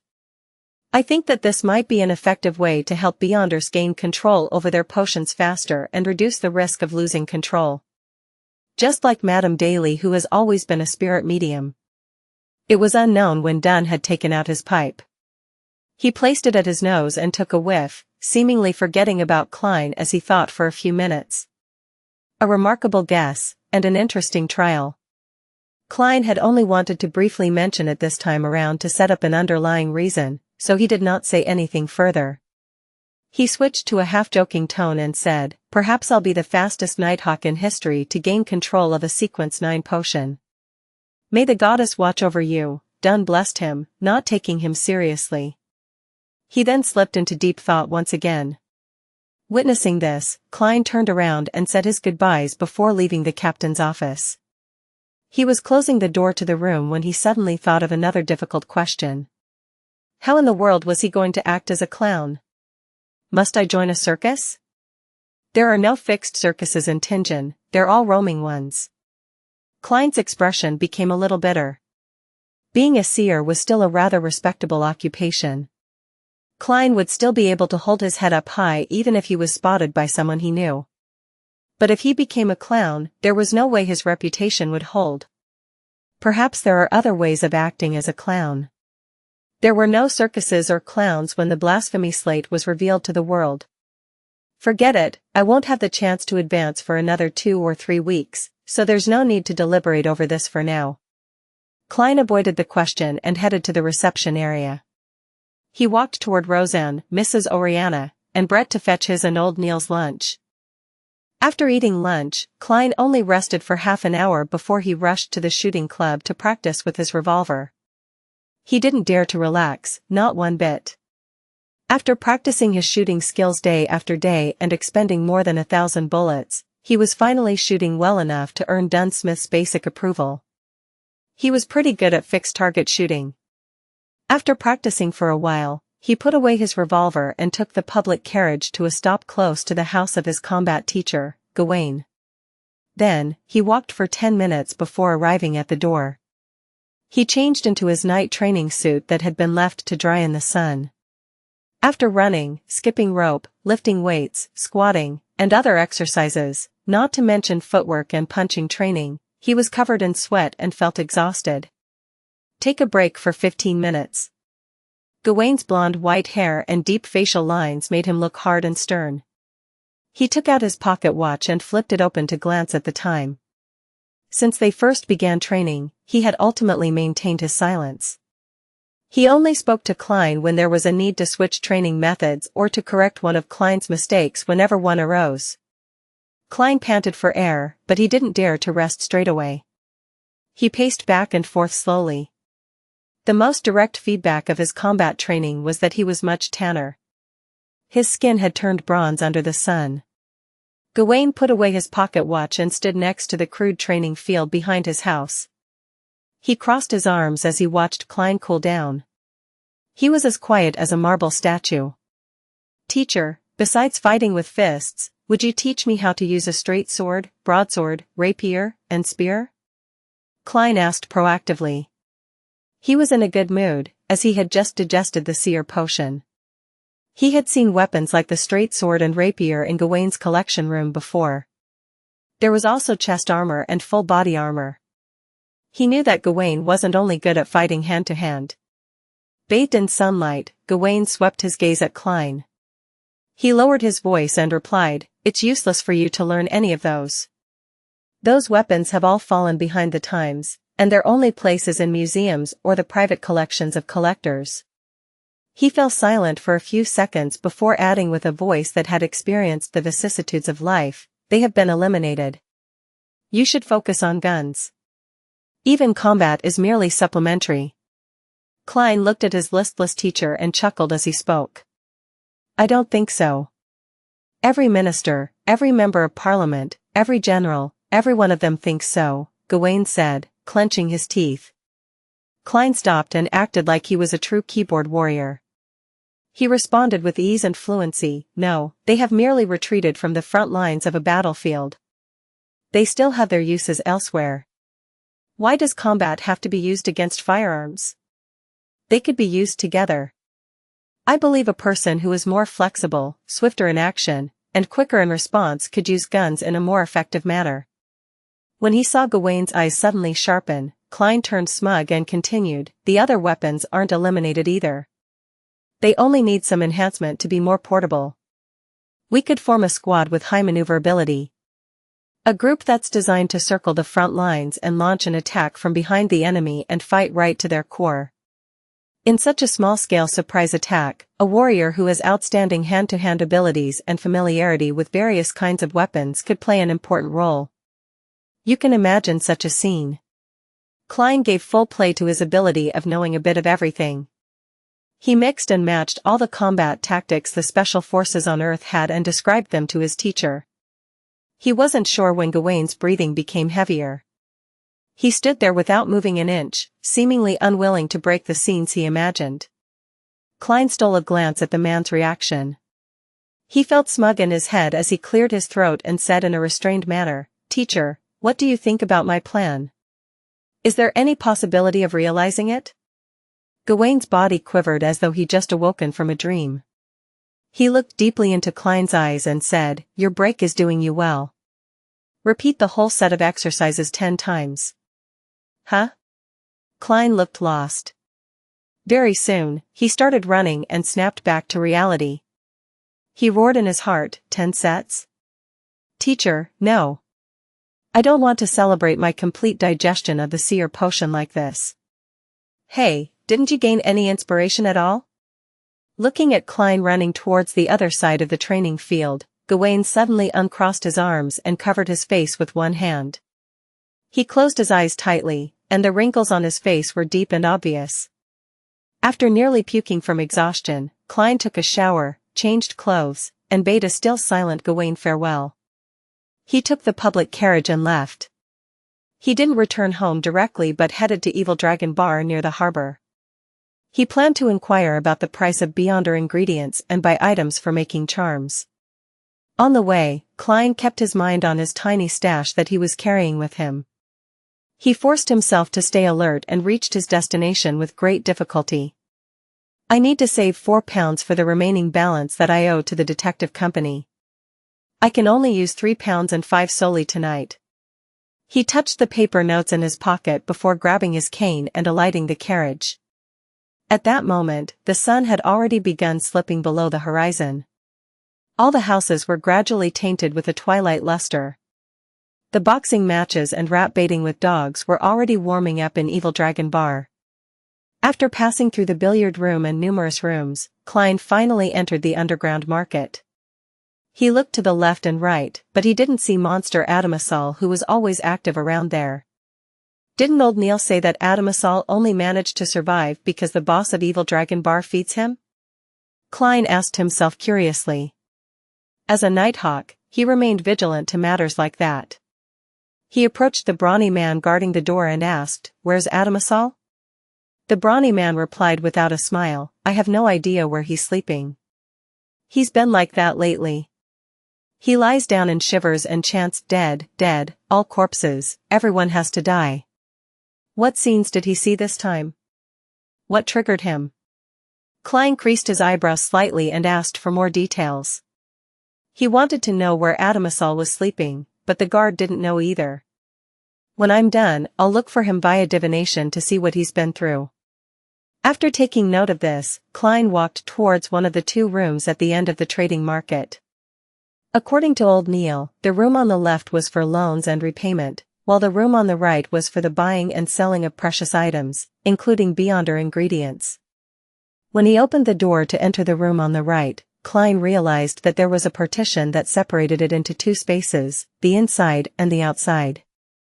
There were another 3 customers waiting on the outside. He lowered his silk top hat and queued behind the 3 customers. He leaned his body forward and supported himself with the cane as he waited in silence. Soon, the door of the partition opened and a customer in a bluish-gray harbor worker uniform came out. He kept his head low and left in a hurry. Klein lightly clicked his left molar twice and looked at the man with spirit vision. He then looked at the other 3 customers. There was nothing wrong with them other than the usual minor illnesses that people had. After another 10+ minutes, it was finally his turn. He opened the door and entered the room that was lit with a kerosene lamp. He locked the door and took the seat that belonged to the customer. He looked towards the old man wearing a black felt hat opposite him. "I'd like to know what Beyonder ingredients you have, and at what prices they are being sold." The cheek muscles of the elder were droopy and the wrinkles at the corner of his eyes were deep, but his body was well built. He didn't find Klein's request weird because many customers weren't willing to let another person know what they wanted to buy before they confirmed that the seller had it available. Generally, they wished to be introduced to all options.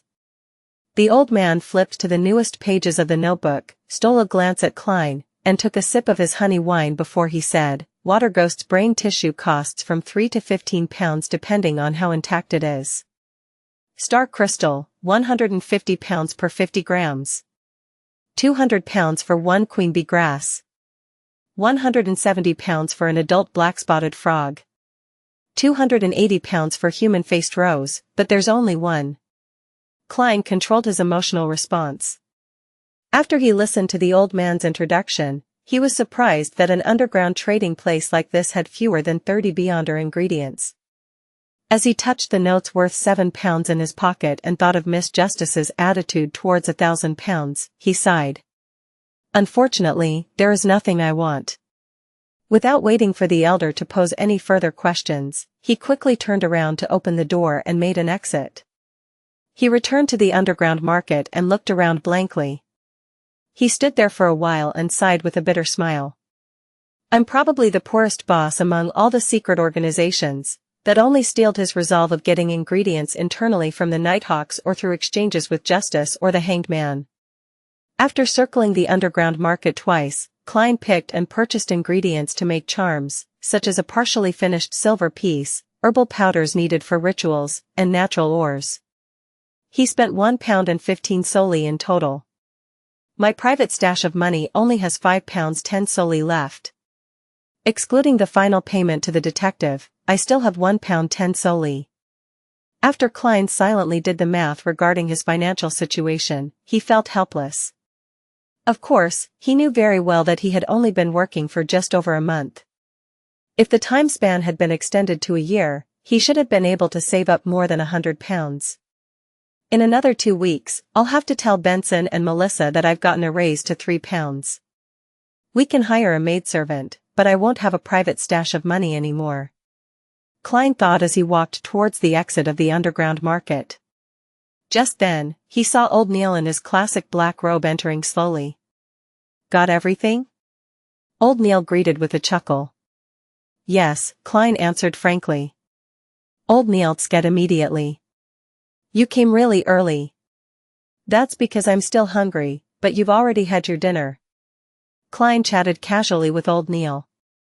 After a while, the boss of Evil Dragon Bar, Swain, walked in with his Navy officer uniform draped over him. He approached the two of them with a mask of solemnity and lowered his voice. I need your help. What happened? Old Neil suddenly turned serious, and Klein couldn't help but feel a tug at his heartstrings. Swain's brown hair was messy, and there was a strong smell of alcohol in his breath. He replied in a low voice, a member from the mandated Punishers has lost control nearby. We have to finish him before he harms any commoners. Lost control? Klein's heart tightened as he nearly blurted out his question. Even though Dunn and old Neil had frequently emphasized the possibilities of losing control and the harm it caused, this was the first time he was experiencing an incident like that. He felt a little horrified, a little lost, a little scared, and a little saddened. He felt extremely mixed emotions. Among the cases that we have to deal with annually, a quarter of them were a result of beyonders who lost control. And among the quarter of cases, a large number of them are our teammates. Dunn's words flashed past Klein's mind, slowing his reaction. Old Neil, who had experienced many incidents like this, immediately asked, "Where is the Rampager? What do you need us to do?" Klein was taken aback from hearing this. He had believed that a sleazy, half-retired personnel like old Neil would find an excuse to reject Swain's request or extort a huge sum in exchange for his help. Never did Klein expect old Neil to participate without any hesitation, not minding the differences between Nighthawks and mandated Punishers. Klein suddenly understood something when he looked at the serious old Neil. It didn't matter if they were Nighthawks, mandated Punishers, or machinery hive mind. Their aim was to stop supernatural powers from harming the innocent and maintain peace and stability in Tingen. If they were met with a dangerous and urgent situation, their sense of duty would propel them to help without hesitation. Swain answered succinctly, "Be my support." He didn't explain why the person lost control or where the Rampager was. Instead, he made his way to the exit quickly. This ex-captain of the mandated Punishers was clearly an old alcoholic, but Klein realized that he could not keep up with the man's pace. He needed to break into a jog to ensure that he was not left behind. He turned his head to look at old Neil, only to see the old mystery prior break into a run. The three of them didn't pay any attention to the gazes of the guards on their way there. One of them had an old navy uniform draped over him, another was in a dark classic robe, and the other in a black windbreaker. They charged out of the billiard room and into Evil Dragon Bar. The customers who were drinking shifted their gazes from the rat-baiting competition to Klein and company. Is that Boss Swain? Where's he going in such a hurry? Did someone default on their loan? Amidst the soft murmurs, some of the customers focused their attention back to the cage. They once again broke into an uproar, venting the stresses of their day. However, some of the more perceptive customers felt a faint sense of unease. Tap. Tap. Tap. Klein, Old Neil, and Swain ran across the road and entered the harbor district. On that boat. Swain slowed down and pointed at a cargo ship not far away. 2 mandated punishers are circling the Rampager, preventing him from entering the Tussock River. Help me influence him and bring him under control. Leave the rest to me.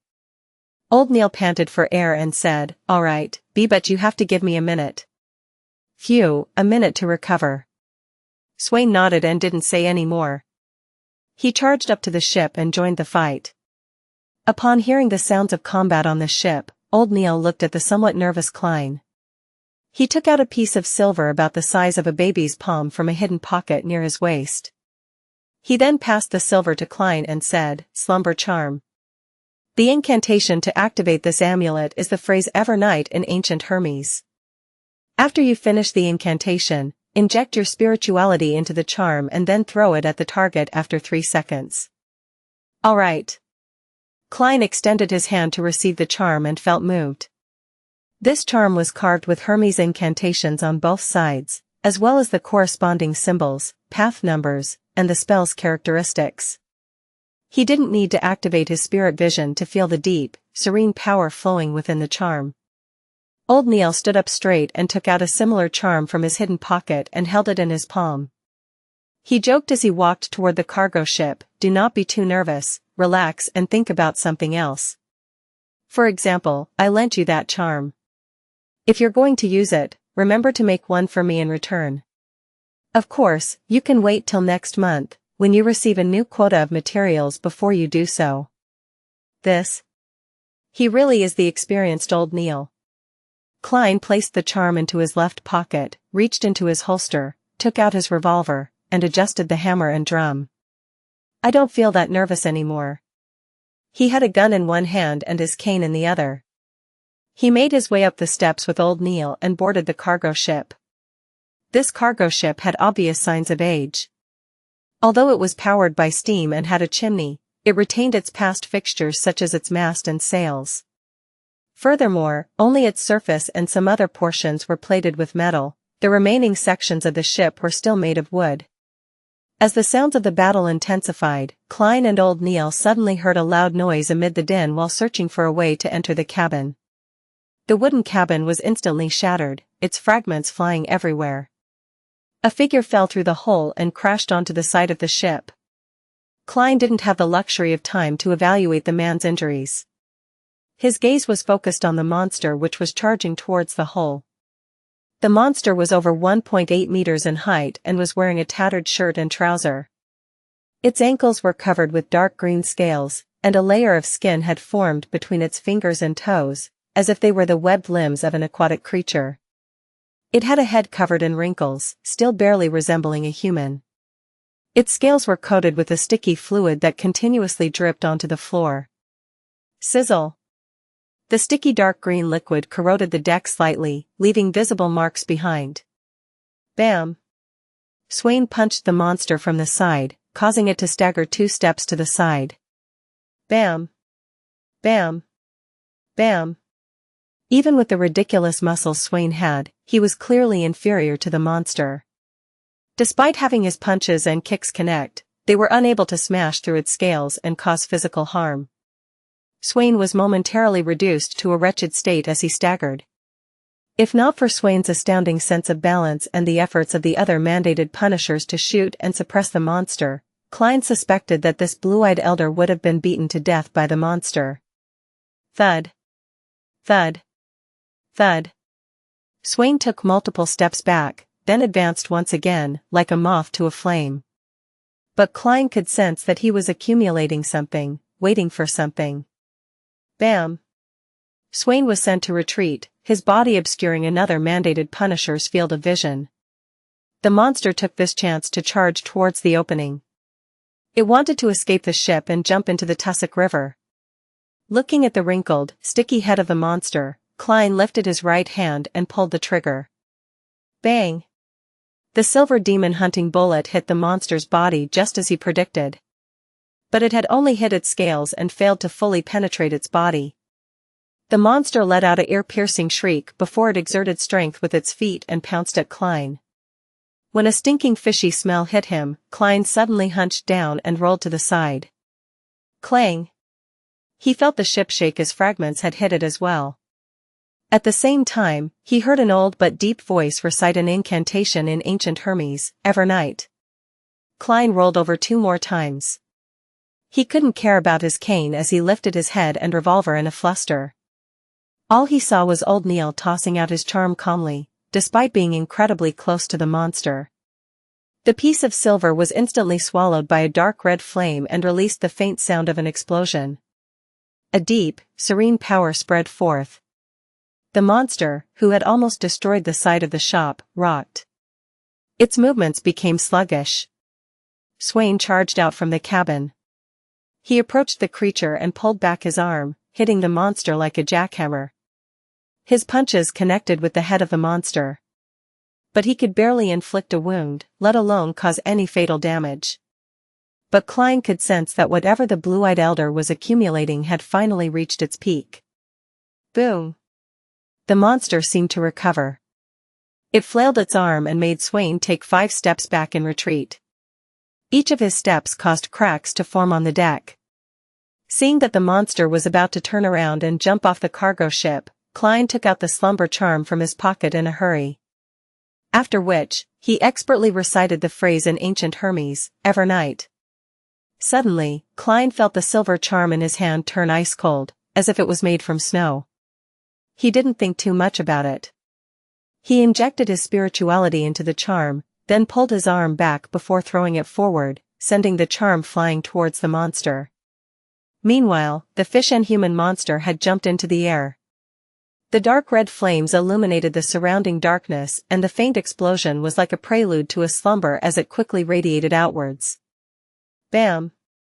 The monster fell onto the dock, squirming into a ball. It was temporarily in a half-asleep state. Klein was just about to rush to the side of the boat and shoot at the monster's head when he suddenly saw Swain charge out and jump over, his navy uniform already long gone. He changed his posture in the air, his muscles tightening. Using his spiritual perception, Klein could feel something that had been suppressed erupt. Swain descended from the sky and slammed into the body of the monster. He then straightened his back and landed a heavy fist on the head of the monster. Crack! The monster's skull shattered into pieces. Dark red blood and grayish brain matter laced with the green sticky liquid splattered all over the ground. This is one of the abilities of a folk of rage? Klein muttered to himself as he stood near the broken side of the ship. Old Neil held his left arm and leaned over to look at what had happened below. At that moment, Swain was standing straight. He stared at the monster under his feet that had just lost its life. He took out a metal flask and opened the lid. He drank a good half of the liquor before tilting the flask, pouring the remaining liquor onto the monster. After finishing this, Swain looked like he had aged considerably, his back hunching a little. Old Neil sighed as he looked at the scene below. He whispered to Klein, "I know this mandated Punisher who lost control." He had followed Swain for almost 30 years, once clearing water ghosts who had been killing people on the shore. He also captured evil beyonders who were trying to escape through the Tussock River. He didn't continue, but Klein understood what he wanted to say. A guard who had made many contributions and killed countless monsters ended up becoming a monster himself. This was not an isolated incident. It was a possible outcome that many members of the Nighthawks, mandated Punishers, or machinery hive mind would one day face. Hi, C. Talon here, the translator of Lam. I've included the author's notes before the book went premium in China below. It has been 2 months since LOM was first released, and it's time to go premium. In the past 2 months, I nearly didn't say much in the author's notes or interact much with you. The main reason is that I'm increasingly convinced that the best communication between author and reader is inside the novel. I will write whatever I wish to express or describe inside the story, so there's no need for me to say anything else. Yes, back to LOM, I probably had this idea to find the joy from first coming into contact with web novels. That feeling of wow, there can be such a world, or there's actually such a magical world. Back then, every book presented a variety of different and interesting worlds. It always exposed me to more, making me unable to extricate myself from those worlds as they expand my imagination. Of course, it has to do with me having little exposure to similar novels. Therefore, when I felt that I had made sufficient preparations in creating the framework of a relatively new world and an interesting and amazing system, I began this book with uneasiness and courage. With acting the 22 pathways as core, with 220 potions and 220 jobs, this is a part that I hope the most that can interest everyone. In addition, it mixes in Thulu mythos, SCP Foundation elements, and the vibes of the first Industrial Revolution's era and a steampunk world. I read many books and created many settings, but I know that what's most important is to carefully tell this story. I took my time to tell it, which is why the first volume's pace is extremely slow. It's also why chapters consisting of more than 410,000 plus Chinese characters, 255,000 plus English words, were released free. I wanted to honestly develop the plot and accentuate the characters to portray the world. I didn't seek so-called climaxes and presented the scenes in my heart to you. Thanks to MAM's writing, I was able to have standards that can attract others when writing slice-of-life parts, allowing me to be equipped with the ability and writing flair needed to honestly tell a story. In the past, I learned how to express, or it could be said that every writer or author can innately express. But now, I feel that I've begun restraining myself. Many a time, I would not describe it, but use actions, speech and expressions to present the emotions, without any inner monologue. I might not even use actions, speech, and expression, just describing it coldly, like the chapter with the female lead workers. It's also my wish to maintain standards at critical points in LOM. This book's various frameworks are probably the most complete one among all my books. Look forward to how I handle everything. This is my thoughts and attempts for this book. I hope everyone will like it. I wish you can support me by paying for premium chapters. After all, I still need to make a livelihood. I still need to meet the demands of my wife. I've always been a normal person, and I've never had any doubts to that. At the same time, I'm also a person who's very lazy and have many personality problems. I once thought of organizing my own fan club like other authors, but, it's really frustrating and tiring. Then, there was no more thence. I once thought of having a Weibo to amass some popularity, but, it's really frustrating and tiring. Then, there was no more thence. I've already lost track of the last time I updated on Weibo. I made a public WeChat account and attempted writing some things, but, it's really frustrating and tiring. Then, there are updates only once in a while. I attempted to hire others to help me run the social media account, but I always find it awkward and embarrassing seeing the content posted by others. So, I stopped it. Phew, I wish to be a mediator for myself. Admit it, you are a lazy person. You are a person who is flawed when it comes to social interactions. You are a thin-skinned person who wants face at the cost of your life. You are a person who doesn't like getting disturbed by various miscellaneous matters. You are just like it is to wash a pig is to waste both water and soap. Perhaps, what I can do well and am willing to do well is to write novels, the depiction of the story in my heart. That is how I reconcile with myself, not to live on awkwardly or force myself to become popular. For the public account, I'll post something when I think of it. If there's nothing, forget it. Well, reconciliation is just an artistic way of saying convincing. The accurate description should be to live in self-abandonment. Rubs hands nefariously. After this communication, we will have premium chapters for the next update. I'll make my plea here for you to support premium and vote with your power stones. There will be a mass release. Really, I have a stockpile. Well, there will at least be 5, maybe 6, Chinese twit. Klein looked at Swain standing before the monster's corpse before looking sideways towards the mandated Punisher who was helping his semi-conscious partner up by the arm. Klein suddenly felt an indescribable sadness. It was almost impossible for members of the Nighthawks, mandated Punishers, and the machinery hive mind to be known as heroes. The things they did were never made known to the public but only hidden in confidential dockets. But the danger and pain they endured were ever so real. Perhaps there would be a day when my enemy will be one of my teammates. Klein sighed silently. He felt the heavy weight that all Nighthawks, mandated Punishers, and machinery hive mind carried. At that moment, old Neil let out a sigh. Let's go. Let's not disturb them. Okay. Klein picked up his cane. Just as he widened his stride, he suddenly noticed that old Neil was still holding his left hand. He asked, concerned, "Are you hurt?" Old Neil chuckled briefly before saying, "I got stabbed by one of the shrapnel earlier. If I was still young, I definitely would have been able to dodge it. Luckily, it's just a small cut." He moved his right hand slightly to let Klein see the tiny wound that was still lightly bleeding on the back of his left hand. After he confirmed that it wasn't a big issue, Klein walked off along the gangway as he sighed. "Mr. Neil, you're much calmer than I imagined. Despite being less than 2 meters away from the monster, you could still chant the incantation calmly and use the charm." Although the rampaging mandated Punisher had leaped towards Klein in the form of a monster, old Neil was physically very close to him the entire time. Old Neil chucked at the compliment. "I'm an experienced Nighthawk. Among the dangerous things that I've done, what happened just now isn't even in my top 10.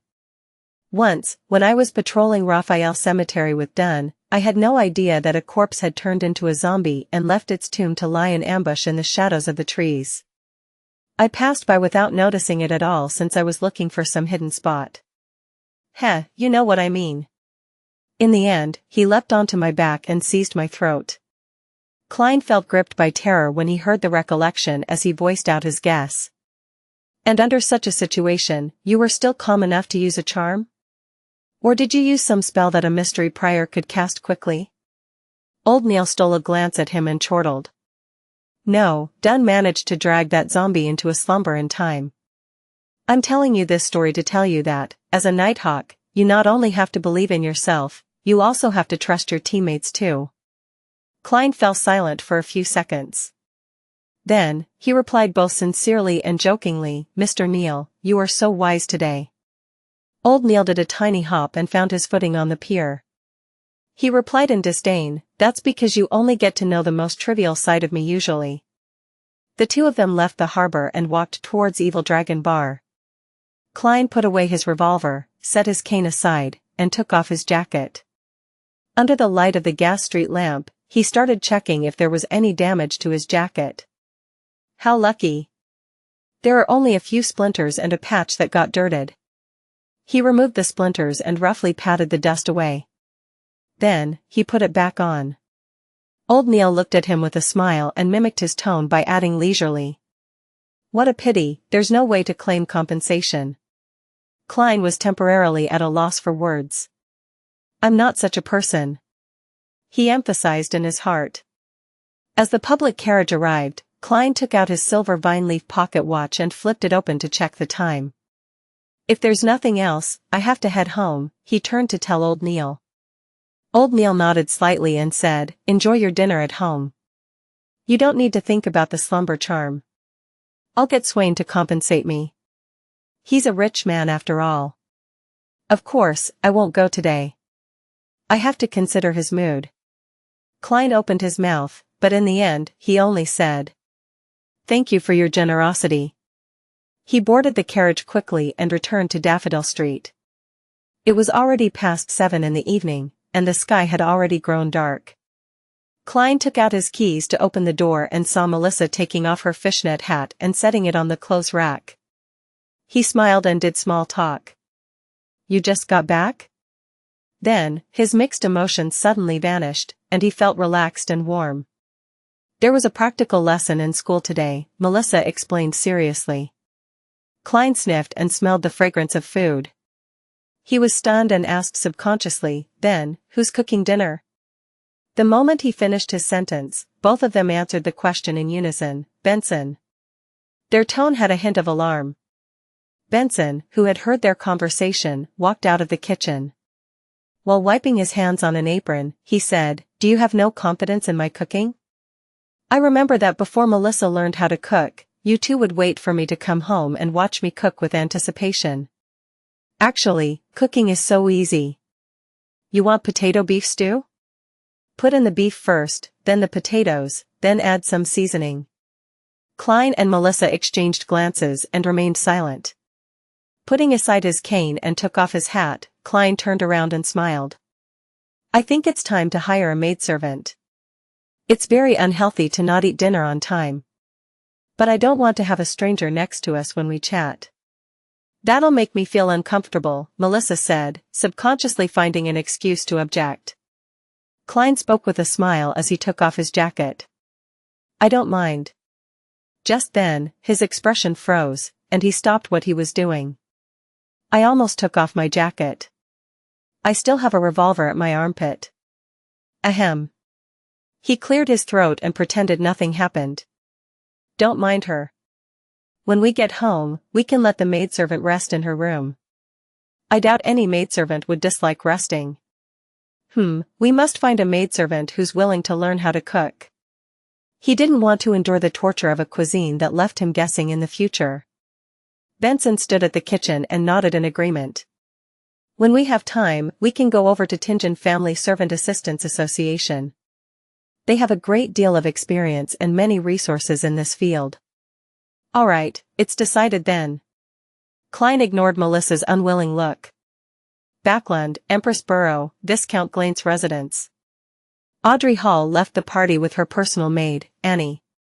They came to the second floor and entered the bedroom that the Viscount had prepared. She took off her glamorous dress and her lightweight dancing heels slowly with Annie's assistance. She then put on a black hooded robe that she had prepared ahead of time. Pulling up the hood, Audrey stood before the full mirror and examined herself. She saw that more than half her face was covered by the shadow of her hood, and only her beautiful lips were clearly exposed. Long black robe, face hidden by shadows, a mysterious feeling. "This is something I've been dreaming of wearing all this time," Audrey thought to herself happily. Worried, she added a blue boat-shaped soft hat under her hood. With the fine checkered fishnet drooping down, her facial features became even more indiscernible. "Not bad, that's it." Audrey stuffed her feet into leather ankle boots, looked to the side, and told Annie, "Wait for me here. No matter who comes, do not open the door." Annie looked at her helplessly and said, "But you have to make sure that your trip doesn't take more than an hour. You should trust me. I have kept my promise every single time in the past." Audrey smiled and leaned in towards her personal maidservant. She hugged her and kissed her cheek as etiquette demanded. Then, she walked quickly and pulled up her hood. Turning around, she exited the bedroom through a secret door. She walked all the way down and came to the side door of the Viscount's residence where she saw that there was already a carriage waiting there. Glane stood amidst the shadows as he glanced at Audrey and complimented sincerely, "By dressing up like this, you are really, like the description Emperor Roselle often used, very cool." "Thank you." Audrey pulled up an imaginary skirt and curtsied elegantly. The two of them got into the carriage and left the villa. They arrived at a house about 10 minutes away. Outside the house, Audrey saw Apprentice Fur's Wall and her friend, Tribunal Xiaoderi Cha, whom she had been seeing recently. Fur's slightly wavy brown hair and her light blue eyes showed a natural laziness. She pointed at Xiaoderi Cha next to her and said, "She's an excellent persuader, capable of helping you get things that you want." Xiaoderi Cha was slightly shorter, about 150 centimeters at most. Her facial features were soft, but she seemed pretty young and immature. Although her shoulder-length blonde hair was messy and unkempt, and she was in a traditional night training suit, She carried an indescribable look of dignity and a convincing charm. Audrey had met her a few times. She smiled faintly and greeted, "Miss Xiao, can I trust you?" "You don't have to worry at all." Xiao Dericha smiled and gestured with her hand. Just as she walked to follow Audrey and Viscount Glaint, they heard a sudden thud. Audrey looked towards the source of the sound and saw that a triangular blade coruscating with a cold glimmer had fallen beside Xiao Dericha's leg. Audrey and Xiao Dericha exchanged looks, simultaneously at a loss for words. After nearly 20 seconds, Xiao Dericha quickly squatted and picked up the triangular blade and hid it on her body. "We have to prevent the occurrence of an accident. Some people lack rationality, and they aren't convinced easily," Xiao Dericha explained seriously. Audrey nodded and replied with a clear voice, "I believe you. These are tools to convince those B***stards to talk to us calmly," Furs added, looking sideways at the grass plains. The quartet didn't continue conversing and walked a few steps forward. They knocked on the wooden door with 3 long and 2 short knocks. The door squeaked and opened. Slowly, using her spectator state, Audrey looked into the house that had many people sitting around randomly. They employed various methods such as hoods or masks to conceal their looks. Some didn't even bother and exposed their faces openly. Almost instantly, Audrey noticed a black-robed man on a single-seat sofa. That man wore a hood too, hiding his looks under a shadow. He looked at all the guests in silence, giving people a feeling that he was somehow in a commanding position. He is very confident, but his gaze is very disgusting. His gaze moved up and down my body like 2 slippery tentacles wanting to tear off my clothes. Audrey's senses were sharp. She carefully observed and made a judgment calmly, but she nearly had goosebumps. Furs introduced him. "That's Mr. A powerful Beyonder, the leader of this secret gathering." "Mr. A? That sounds more like a code name for a criminal rather than a powerful man of mystery. It can't be compared to the Fool at all." "No, only gods or demigods can be compared to Mr. Fool." Audrey felt a sense of superiority as she thought about this. She looked calmly at Mr. A and spoke to Furs and Xiao Dericha with a hushed tone, "Are there any stories about this man?" The hooded Viscount Glaint was equally curious. Xiao Dericha replied sternly, "There were several such incidents in the past. Sequence 8 Beyonders, some even at Sequence 7, have targeted and tried to deal with Mr. A, but they've all mysteriously disappeared." "So he truly is a powerful Beyonder," Glaint marveled. They walked into the room as they spoke. The guards immediately closed the door behind them. After adjusting to the gas lamp's light in the room, Audrey saw 2 blackboards with several phrases written across them right in front of her. At that moment, Furs, who had an unlit cigarette in her hand, whispered, "Those are the requests of the members of this gathering. You should be able to understand that many people do not wish for others to know what they possess to avoid being a target of greedy people. Thus, they write their requests, or what they are selling, as well as the rough price on the blackboards anonymously." Audrey nodded. She didn't care to observe the members of the meeting. Instead, she shifted her gaze to the words on the left board. "I need a pair of eyes from a mature manhell fish. The dust left behind by vengeful spirits, 165 pounds. 3 pages from Emperor Roselle's notebook, 20 pounds. Audrey couldn't maintain the state of her spectator when she saw that. She was as shocked as she was excited. These prices are too cheap." She thought in excitement and joy. As she walked, her gaze shifted as she saw other notices. Tears of an infant flower, 200 pounds. Mummy powder, 10 grams, 5 pounds. Fishman secretion, 30 milliliters, 29 pounds. Formula for Sequence 8 Potion Sheriff, 450 pounds. Just too cheap. The Beyonder ingredients all cost less than 300 pounds.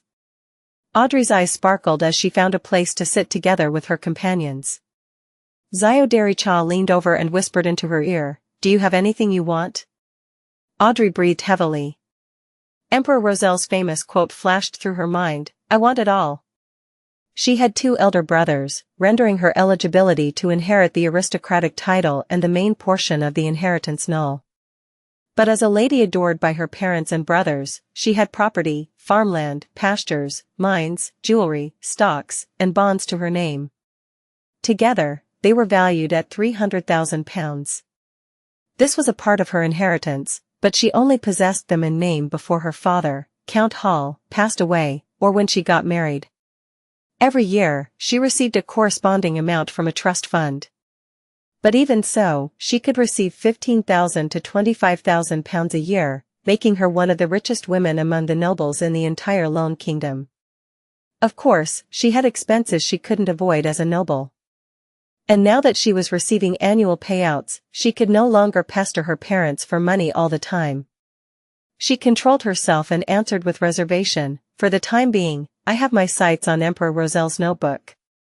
I adore him, and I think that the special symbols and literature he created hold a mysterious power, it's just that we haven't found the correct way to decipher them."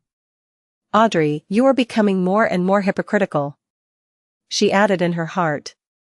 Just as she had said that, a young man in a white shirt sitting near them stood up excitedly. He agreed with Audrey, "Yes.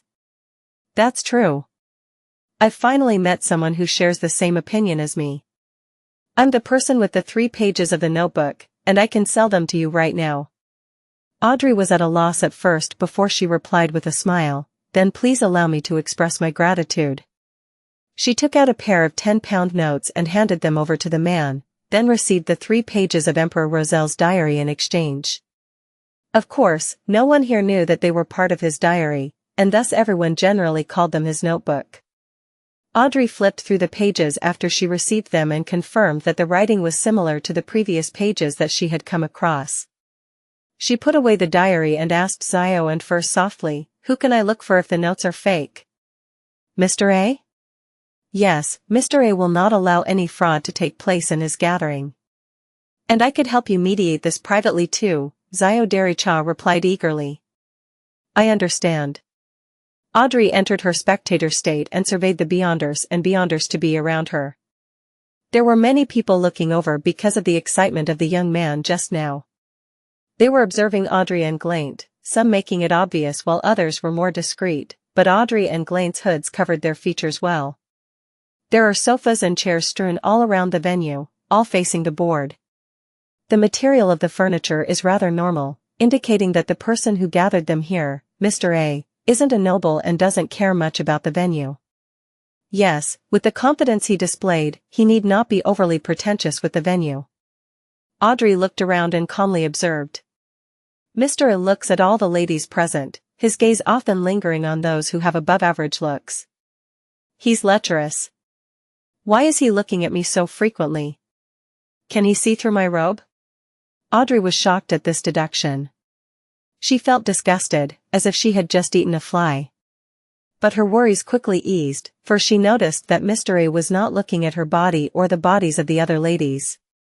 This means that his eyes cannot see through fabric directly. His sense of sight is exceptional. It's as if he's observing me at a close distance. With that ability, the hood won't achieve much. Audrey calmly observed the rest of the people engaging in their own deals and got an understanding of the circumstances of some of the people there. At that moment, Mr. A's facilitator walked over and whispered to Audrey's group, "You can write your requests on a piece of paper and pass them to me, or wait till the break later to write whatever you want to sell on the blackboard in the small room." Furs took a whiff of her cigarette and surveyed the surroundings cautiously. "Have you considered which sequence 9 formula you want?"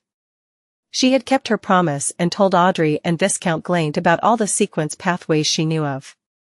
Audrey pretended to think before saying, "Spectator, I want to become a spectator. And, I also want the advancement of spectator, the telepathist." She considered the fact that she would have to come into frequent contact with Furs and Xiao Dericha in the future, making it highly possible that they would realize that she was a beyonder, a spectator. Thus, she decided to take this opportunity to reveal this to them and completely conceal the fact that the Tarot Club existed. "Even though I'll be wasting some money, it'll still be worth it." Audrey praised herself. At the same time, she noticed that Xiao Dericha was looking at the blackboards from time to time. Her expression was that of desire and depression. "Xiao told me that the corresponding sequence 8 to Arbiter was Sheriff." She's looking at the £450 price tag? Well, it's obvious that she wants the formula for sheriff. She's already been an arbiter for more than a year, and she has been unknowingly acting the role of an arbiter. Her potion should have been digested already. All these details tell me that Zio lacks money. As Audrey was deducing all of this, Viscount Klein revealed his choice. Apothecary, I want the formula for sequence 9 apothecary. Feeling the gazes from Audrey, Furs, and Zio, he explained himself with a chortle, to me, health and not having to worry about major illnesses and harm is the most important thing. A rational decision.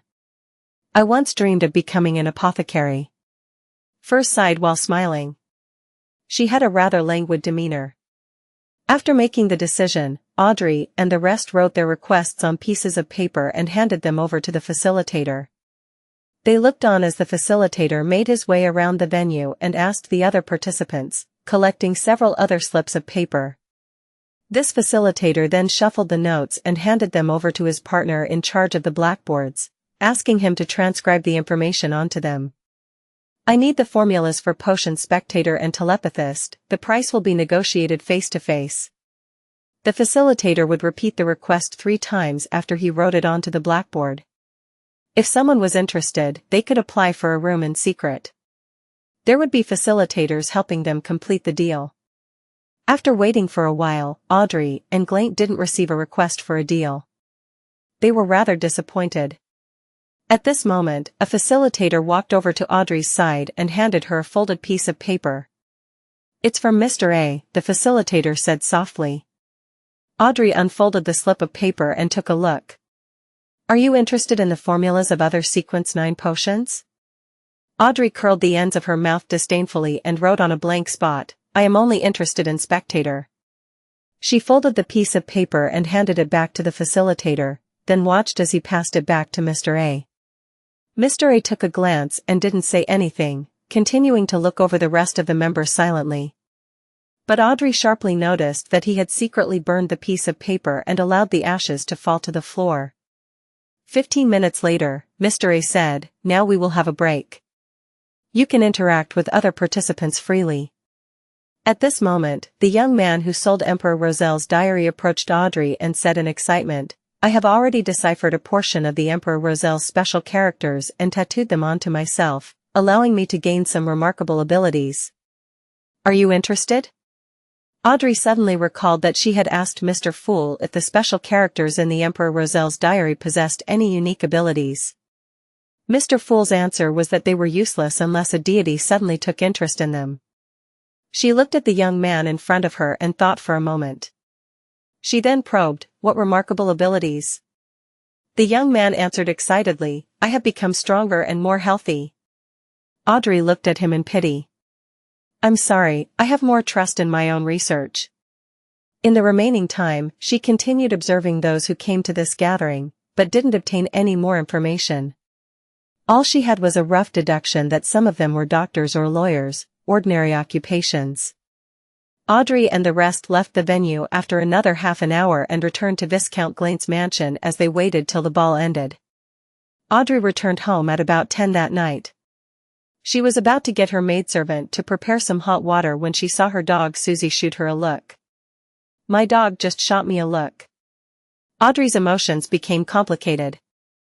She found an excuse for her maidservant to leave them alone temporarily. Audrey locked the door and looked back at her golden retriever, Susie, who she wasn't sure could still be considered as her pet. You heard? Or came across something? Susie sat steadily and howled, reverberating the air around her. Yes, I heard the Count's discussion with a few members of Parliament in the study. They said that the King and the Prime Minister came to a mutual agreement. They will give up their revenge plan on the Fasak Empire in Balam's east coast for the time being. Where's Balam's east coast? Susie's terrifying speed at grasping loan made Audrey feel mixed emotions. She fell silent for a few seconds before she said, I'll give you a map tomorrow. Okay, Susie replied in delight. The King and the Prime Minister believe that presently the most pertinent task is to push for the Reformation, which will allow civil servants to be selected via examination. They hope to pass the bill through the House of Lords and the House of Commons before October. Really? Audrey asked, pleasantly surprised. That was the first matter that she had managed to secretly guide after she became a spectator. Turning it into reality would give her a sense of achievement. Susie answered frankly, I can't give you a definite answer. This is just what I've heard, I couldn't even fully understand what they meant. After all, I'm a dog that just started to learn. Audrey was stunned for a moment before she beamed and said, Susie, you did well. This is your reward. She took out a bag from a lavish cabinet, tore open the seal, and placed it before Susie. It was a dog biscuit produced by the Backlund Pet Care Company, which was made of flour, vegetables, meat, and water. It was a snack that Susie really liked. Susie sat straight and sniffed. She waved her paw, seemingly deciding how she was to consume it to suit her present identity the best. After a few seconds, she gave up thinking, adhered to her instinct, and leaped forward. She grabbed the bag of snacks and ran outside. She stood on her hind legs and opened the door with one claw. Then ran out and hid in the shadows and began enjoying her snack. On Sunday, Klein didn't wake up until the afternoon, because he had spent the night on duty at Cheney's Gate. Klein took the trackless public carriage and arrived at Evil Dragon Bar. He had previously planned to use divination to find Monster Adamasol and determine the reason for his recent oddity. However, he was interrupted by the loss of control of a mandated punisher and could only reschedule it to today. He went through the billiard room and entered the underground market. Klein didn't need to search, for he immediately saw Adamasol shivering in a corner. When the pale-looking young man with black, messy, oily hair sensed Klein's approach, he suddenly covered his eyes and leaned against the wall in an attempt to move towards the side door. Klein quickened his pace and blocked Adamasol from leaving. He tapped the left molars twice secretly. In his spirit vision, Adamasol's aura appeared rather unhealthy. All the colors seemed dim. In other words, although he didn't have any major diseases, his body was very weak. At the same time, Klein realized that vibrant fear and anxiety were revealed in the monster's emotions. He had lost almost all of the blue that represented rational thinking. The surface of his astral projection extended from the depths of his ether body. The color was a unified, transparent, and colorless, just like a pure light. Is this the uniqueness of a naturally born monster? Klein nodded indiscernibly as he stared at Adamasol's face and said, What did you see recently? What did you come across? Why are you hiding in a corner and quivering while saying that there are all corpses and that everyone is dead? Adamasol lowered his head and looked towards his toes. It seemed like he didn't dare to look directly at the person before him. He was shivering almost violently in his grayish-blue trousers and ragged linen shirt. He replied in a fluster, No, I didn't see anything. And no, I only had a dream. There's blood everywhere in the dream and corpses scattered everywhere. Haha. Boo-hoo. I was among the corpses. I was there. I'm gonna die, I'm gonna die. I don't want to die, I don't want to die. He laughed and he cried. His reply confused Klein. Klein massaged his temples and lowered his voice to ask again, Why are you afraid of me?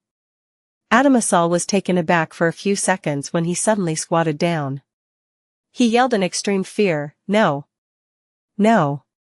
Everyone looked over and Klein suddenly felt awkward. I didn't do anything to you. Why are you screaming as though something happened? He laughed dryly. He saw that Adamasol had curled up in a trembling fetal position.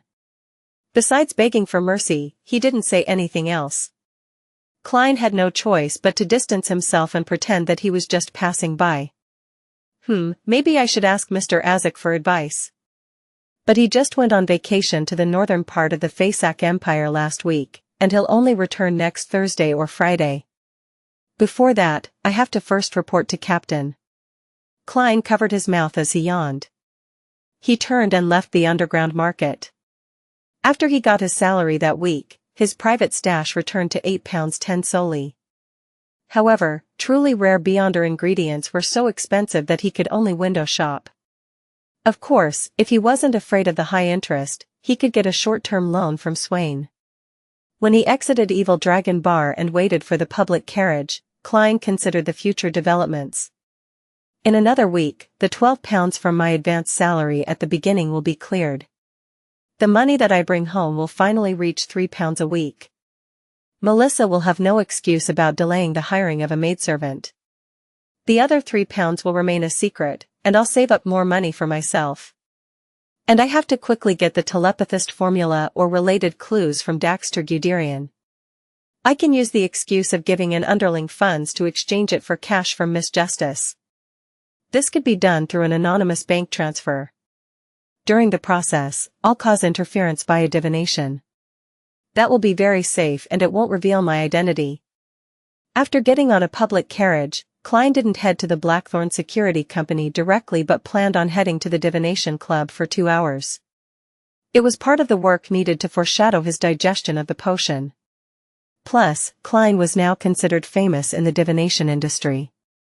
There were returning customers from the past and there were also referrals. On average, he would have more than 10 divinations in an afternoon. Hence, even though he only went twice a week, he could still make a profit of £0.50. To the impoverished Mr. Fool, it was better than nothing. Sigh, it's a pity that I made it sound too good at the beginning and fostered too perfect of an image. I can't just change my divination fees as I wish. While sitting in the meeting room at the Divination Club, Klein thought to himself helplessly as he drank his side black tea. With his present fame, people would still seek his services even if he charged for solely. However, as a seer that respected fate, he could only continue to charge 8p. Although Klein had fully digested the potion, he wasn't willing to take the risk of going against the seer principles that he previously summarized. That included not obtaining excessive benefits from divination. After all, he didn't know if it would lead to losing control or other negative effects. The confidential information the Nighthawks had didn't include the concept of digesting. Thus, Klein couldn't determine if there were still risks after fully digesting the potion, or if he could do anything that was against the principle. Just as he was thinking about these things, the beautiful attendant named Angelica came in and walked over to him. She leaned down and softly said, "Mr. Moretti, someone wishes for your divination. Red agate room." All right. Klein had checked if it was a suitable day to visit the Divination Club before he came, and he had obtained a definite answer from his divination. He took his silk top hat, exited the meeting room, and saw his customer that was waiting at the door of the red agate room. The customer was a maiden around 16 years old. She was wearing a light blue ruffled dress and holding a gauze hat of the same color. She had brown curly hair, a cute face with baby fat, and a pair of beautiful light blue eyes. Elizabeth? Klein recognized his sister's good friend, Elizabeth, who studied at the Ivos public school. He had once helped pick an amulet for her and also resolved Selena's magic mirror divination incident with her assistance. Similarly, Elizabeth said in pleasant surprise, "Mr. Moretti, it's really you? I was wondering if it was you when I saw the name." "I am a mysticism enthusiast after all," Klein explained helplessly. Then he added, "Don't tell Melissa." "Oh, Selena as well." The divination results showed that it was suitable for me to visit the Divination Club. Why did I run into Elizabeth? He shook his head as he turned around to open the door to the red agate room. At the same time, he clicked his left molar twice. They entered the room slowly. After he took the seat of the diviner, he lifted his head to look towards Elizabeth. With just one glance, his creased his eyebrows. There was a faint layer of gloomy green in the maiden's energy field. A symptom of being haunted by spirits and wraiths. Klein made a calm judgment and asked directly, "Have you had nightmares recently, ones with repetitive elements?" Elizabeth, who had just locked the door and had yet to take a seat, was dumbstruck. It took her a long time to reply, "Yes. That's why I came here to look for you." Klein leaned back and asked, "What kind of dream did you have? When did it start?" "It began from the last 2 days of my vacation to Lamed town." "Oh, our family has an estate there." Elizabeth was considered half a mysticism enthusiast, so she had better memories of such situations. "In my dream, I always run into a knight in full black armor. He carries a huge broadsword and his face is fully covered by a helmet, so all I could see is a pair of glowing red eyes. In the dream, he keeps attempting to get closer to me. Afraid, I run away, but the distance shortens each and every time. Klein thought and asked, 2 or 3 days before you had such a dream, did you get in touch with any antiques, ancient ruins, burial objects, or a mausoleum? Elizabeth recalled and answered, I visited a mountain near Lamed town. There was an abandoned ancient castle. That's a standard opening of a paranormal novel. Klein lampooned silently as he pressed on, did you leave anything behind in the castle? Or did you take anything from the castle? Elizabeth creased her beautiful eyebrows and answered moments later in uncertainty, I got cut by brambles and bled. Does leaving blood behind count? Klein nodded with a mask of solemnity and answered in a deep voice, yes. Elizabeth immediately turned nervous after hearing Klein's reply. Subconsciously, she began to speak faster. Can you help me divine the specific reason? It will be even better if you can divine a way to solve this. Divination can only give us a general direction of how to solve the problem, and furthermore, it will be unclear and filled with symbolism, making it difficult to decipher the hints correctly. Of course, you're very lucky. I'm not an ordinary seer, I'm a true mysticism scholar. Klein lampooned the girl's question before saying solemnly, since this matter has to do with dreams, I would suggest a similar divination method. All right. Elizabeth nodded her head like a hungry woodpecker. Klein maintained his professional attitude. I will need you to sleep here and allow that dream to present itself. Is that a problem? There's no problem, I trust you, Elizabeth answered without hesitation while pursing her lips. But she quickly added with a stammer, but, I cannot guarantee that I would. I would have that dream. It's just an attempt, Klein consoled her with a gentle smile. He then pointed at the long sofa on the side of the red agate room. Please. No need for that, I'll sleep here. Elizabeth shook her head gently. She crossed her arms and said, I sleep like this at school after classes whenever I feel tired. She used her arms as a pillow and leaned forward onto the edge of the table. All right, you can pretend that I'm not here. Klein smiled as he observed the colors of her aura and emotions. He used them to deduce if the girl had fallen asleep or not. Okay. Elizabeth closed her eyes and buried her face into her arms, trying hard to ease her breathing. Klein didn't speak as he leaned back into his chair. The room suddenly became unusually quiet. It was a peaceful silence, a silence that could make one forget their troubles. Sometime later, Klein took out a semicircular piece of silver from his pocket after he confirmed that Elizabeth had fallen asleep. The piece of silver was filled with indecipherable Hermes phrases as well as symbolic imagery and numbers. It was a dream charm that Klein had succeeded in making the previous morning. He had also finished making 2 slumber charms and 2 requiem charms. The former were made with rectangular pieces of silver while the latter were made with triangular pieces. This was to help him differentiate between them solely by touch during an intense battle. Crimson. Klein softly recited the phrase in ancient Hermes. This was the activation incantation that he had set. Since there was still the step of injecting spirituality into the charm, there was no need for his incantation to be different from the rest. All it needed was to be short and easy to remember. The mysterious incantation reverberated around the room. Klein felt the dream charm become light in his hand, as if it had temporarily lost its weight. Klein immediately placed the charm on the table in front of him after he injected it with his spirituality. A transparent flame leapt up silently, enveloping the charm and became a deep, serene black. The black flame spread quickly, enveloping Elizabeth and Klein. Klein seized the opportunity to enter his state of cogitation. He used his spirituality to look at the illusory spherical light in front of him. The spherical light was surrounded by a boundless darkness, making it seem exceptionally lonely. Klein didn't dare delay any further as he emitted his spirituality, allowing it to touch the illusory ball of light. Silently, the scene around him started to coruscate and warp, but it quickly settled into a yellowish-brown plain. The plain was littered with the corpses of horses and humans. Fresh blood and weapons could be seen everywhere. Elizabeth was wearing a regal gown with engagiantes and a fishnet hat.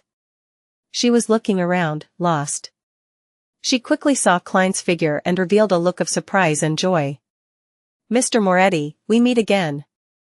I had suspected that the Klein Moretti on the name register was you and Selena, and I came to get a divination. I came again multiple times, but always missed you as I had to attend lessons during the day. When I was free during the summer break, I was dragged to a holiday at Lamed Town by my parents. You can help me, right?"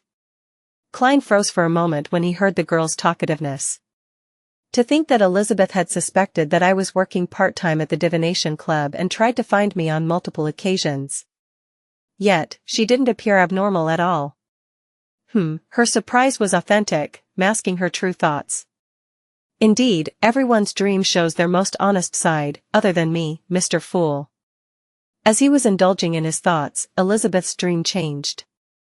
A tall knight, about 1.9 meters in height, was walking toward them, dragging a broadsword which was scraped the ground. This knight was dressed in black armor. The metallic sounds of metal colliding could be heard with his every step. Two blobs of red light akin to flames peeked out from the slit of his faceplate. They were staring at Klein and Elizabeth intently. The will of a wraith. Still not at the stage of an evil spirit.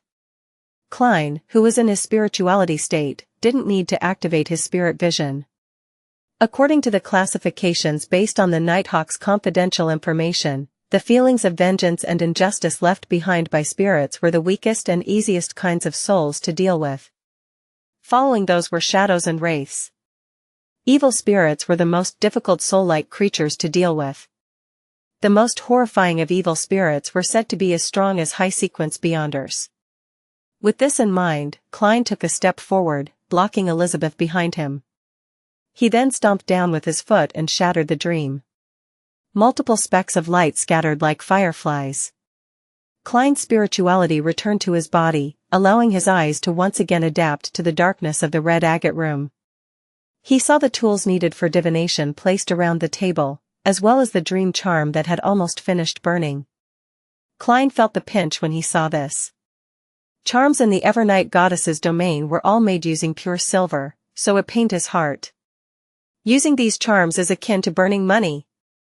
Even if I don't account for my labor costs, the materials alone already averaged to about 6 to 8 soli per charm.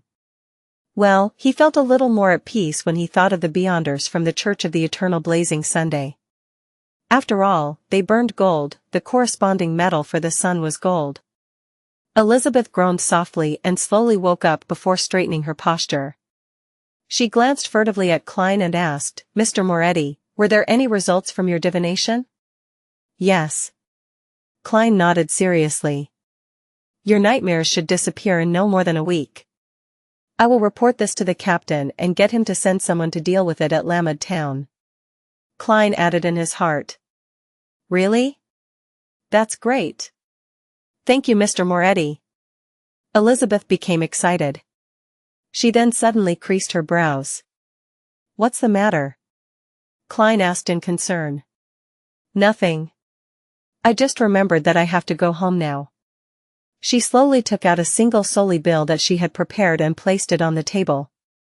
She then grabbed her hat and bade goodbye to Klein a little hesitantly. After leaving the red agate room, Elizabeth walked toward the stairs outside the door.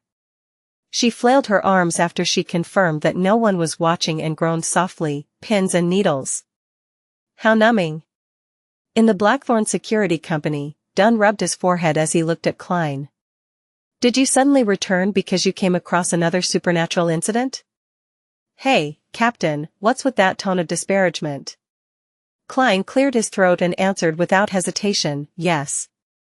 "What's the matter this time?" Dunn Smith rubbed his forehead again. Klein organized his words and replied, "Two things. For the first incident, I discovered Monster Adamasol hunched in a corner, shivering in fear when I was buying materials for my charms at the underground market. When he said that, he hinted heavily that he needed a reimbursement for the materials. Klein couldn't mention the fees for the detective he employed to find Daxter Guderian, for it involved the Red Chimney. He deeply regretted not employing separate detectives. Dunn seemed to fail to read between the lines as he nodded slightly. What happened to Adamasol? Klein exhaled silently and described in detail. Adamasol had a dream. He dreamed that there were corpses and blood everywhere. One of the corpses was his, and thus he became very frightened.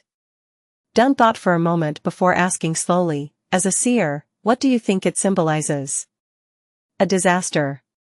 A disaster that spans a wide area. But I have no information other than this.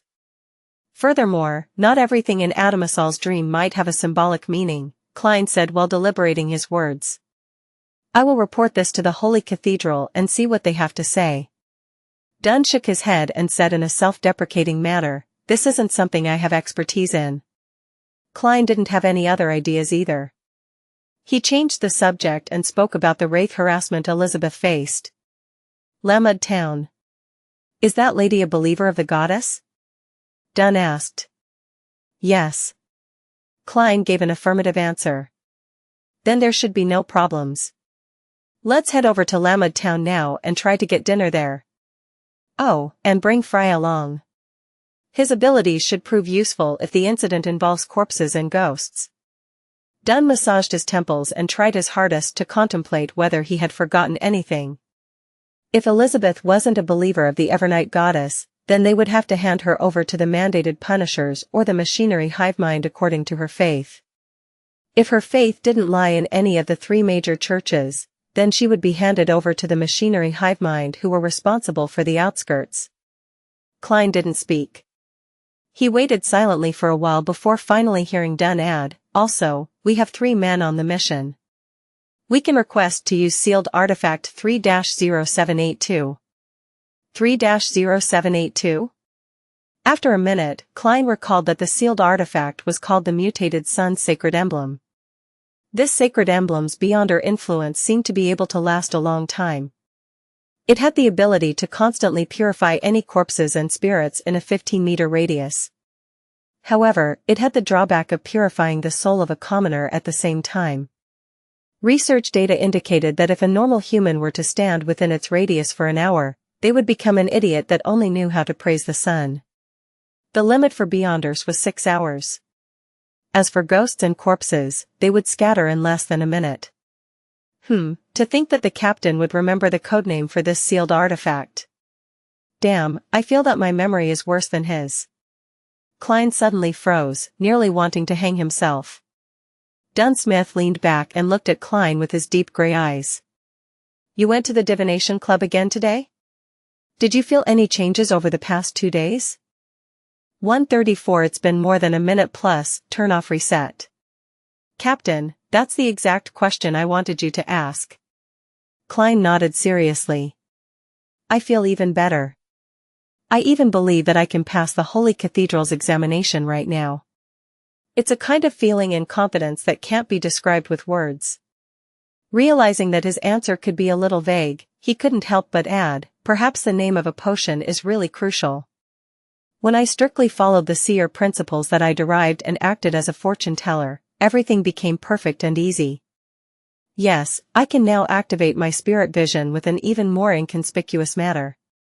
Dunn creased his eyebrows slightly as the light in his eyes converged. He muttered seemingly deep in thought, the name of the potion. After about 10 seconds, he looked at Klein again. Do you need to return and inform your family? Sunday is the 2nd day after your duty at Cheney's Gate. You're supposed to get some rest.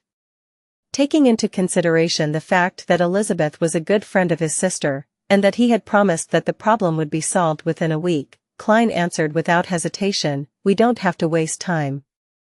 After we set off, just get the carriage to take a turn by Daffodil Street. All right.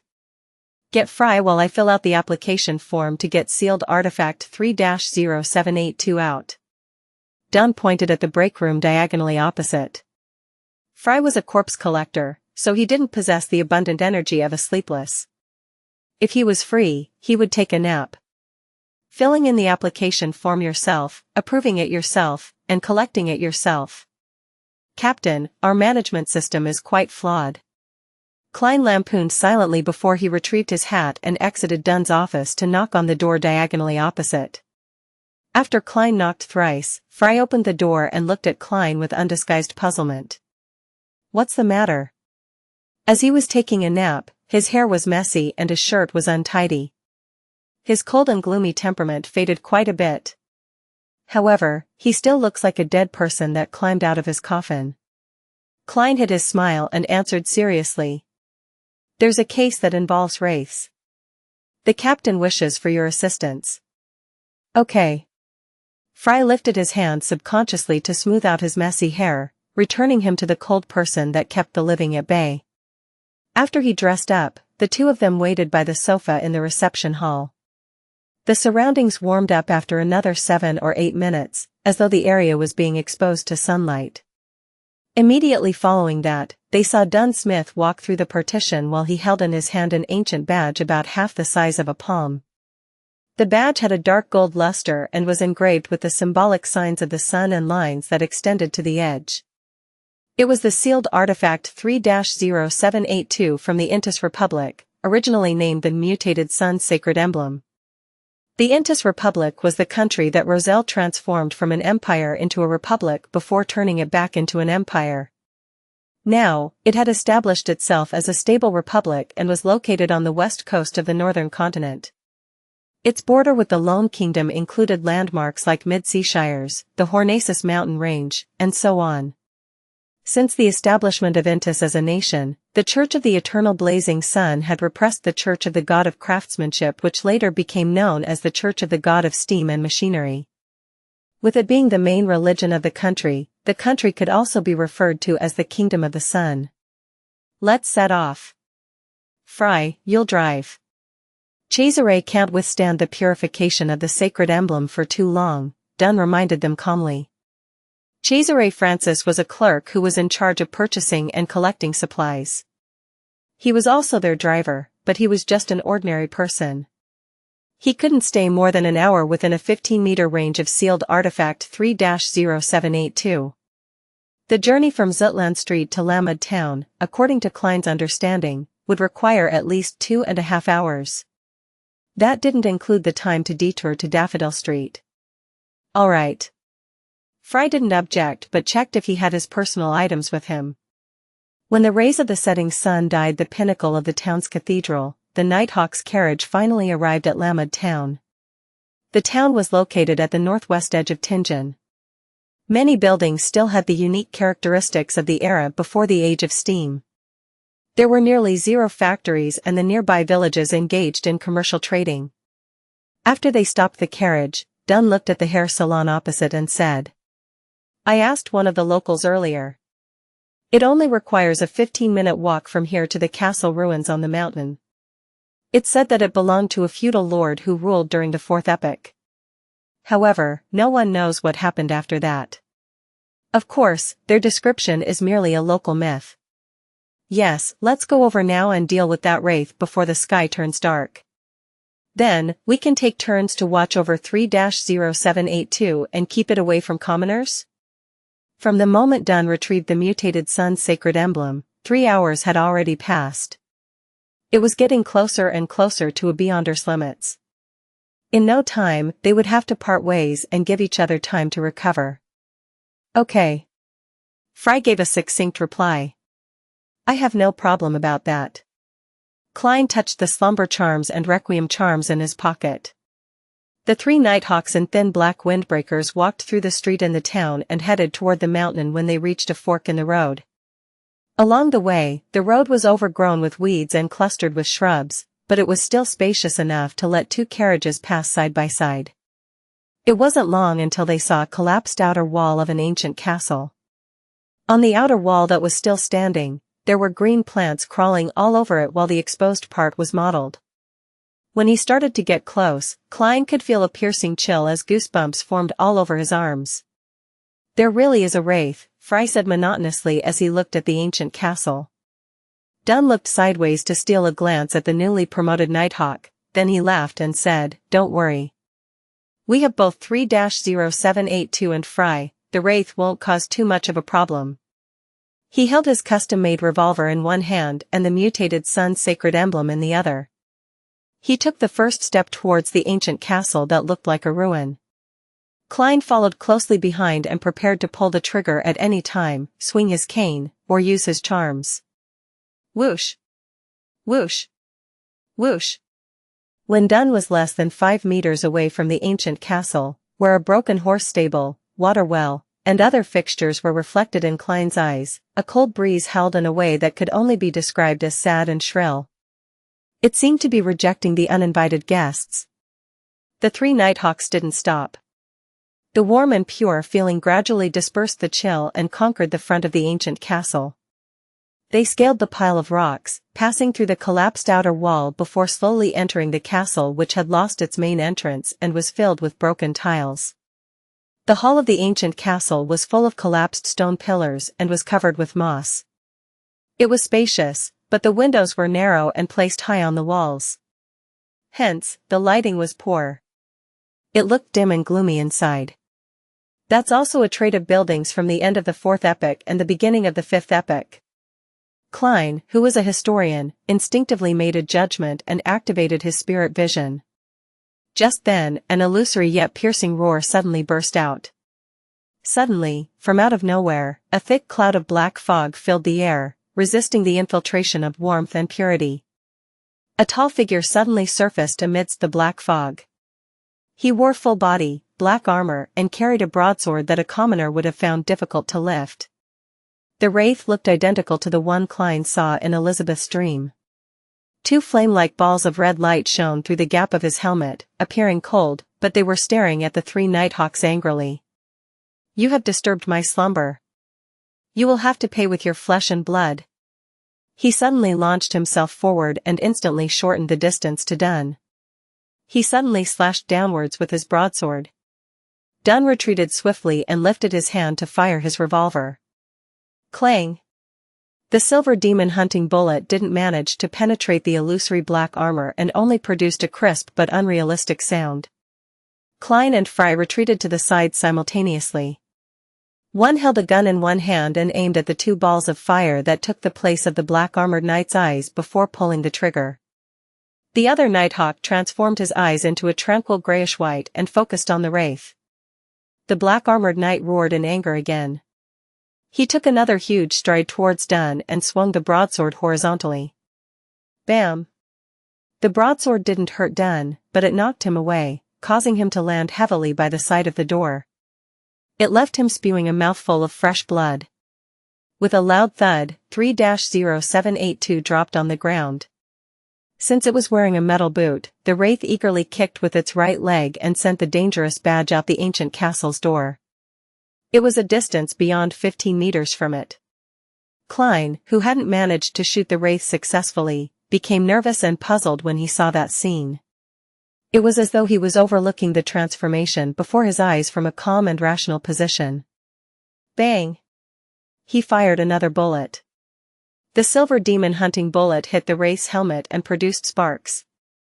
But there was no obvious damage. "Right gauntlet!"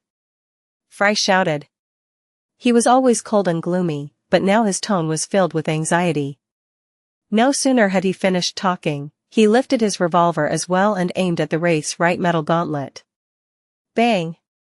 Bang! Klein shot subconsciously according to Fry's instruction, firing silver demon hunting bullets almost simultaneously with him. This time, the wraith didn't block it with his armor but raised his broadsword and struck the 2 bullets away. Bam! He took a stride and charged at Klein, colliding with him directly. As Klein flew out, he saw his chest cave in, saw himself spitting blood, but he didn't feel uncomfortable, not one bit. He suddenly snapped out of his daze, fell on the ground, rolled about, and screamed. Suddenly, the ancient castle, the wraith, the collapsed pillars, and the moss floor shattered eerily. Everything returned to black fog in the air, just like when the black-armored knight first appeared. The only difference was that Dunn held both his fists tightly, bowed slightly, and his gray eyes were dark and deep. As expected, everything was just a dream. Captain pulled the wraith, Fry, and I into his dream at the same time. But I'm special, and I can remain clear-headed and rational. Klein realized that he was still standing 2 meters away to Dunn's right. He hadn't vomited any blood or screamed. Just then, Dunn stood up straight and looked at the wraith that was going to slash with his sword. He calmly said, "It's been more than a minute." The wraith was stunned and let out a shrill cry. Its body started producing black steam, as though it had just received its death sentence. Any zombies or spirits that had yet to turn into evil spirits couldn't stay within the 15-meter range of the mutated sun's sacred emblem for more than a minute. "Holy shit, Captain, you're so cool." Klein looked at the scene from the side and nearly let out a cheer. Dunn had used his dream ability not to attack the wraith on his own turf, but merely to drag out the time. In the warm and pure feeling, the black steam evaporated quickly and the chill dispersed gradually. In no time, the night became transparent and blended into the void. Clang! A black gauntlet fell to the ground, its surface covered with white frost. Klein was about to ask for the captain's go-ahead to pick up the drop, but when he looked over, his spirituality was suddenly disturbed.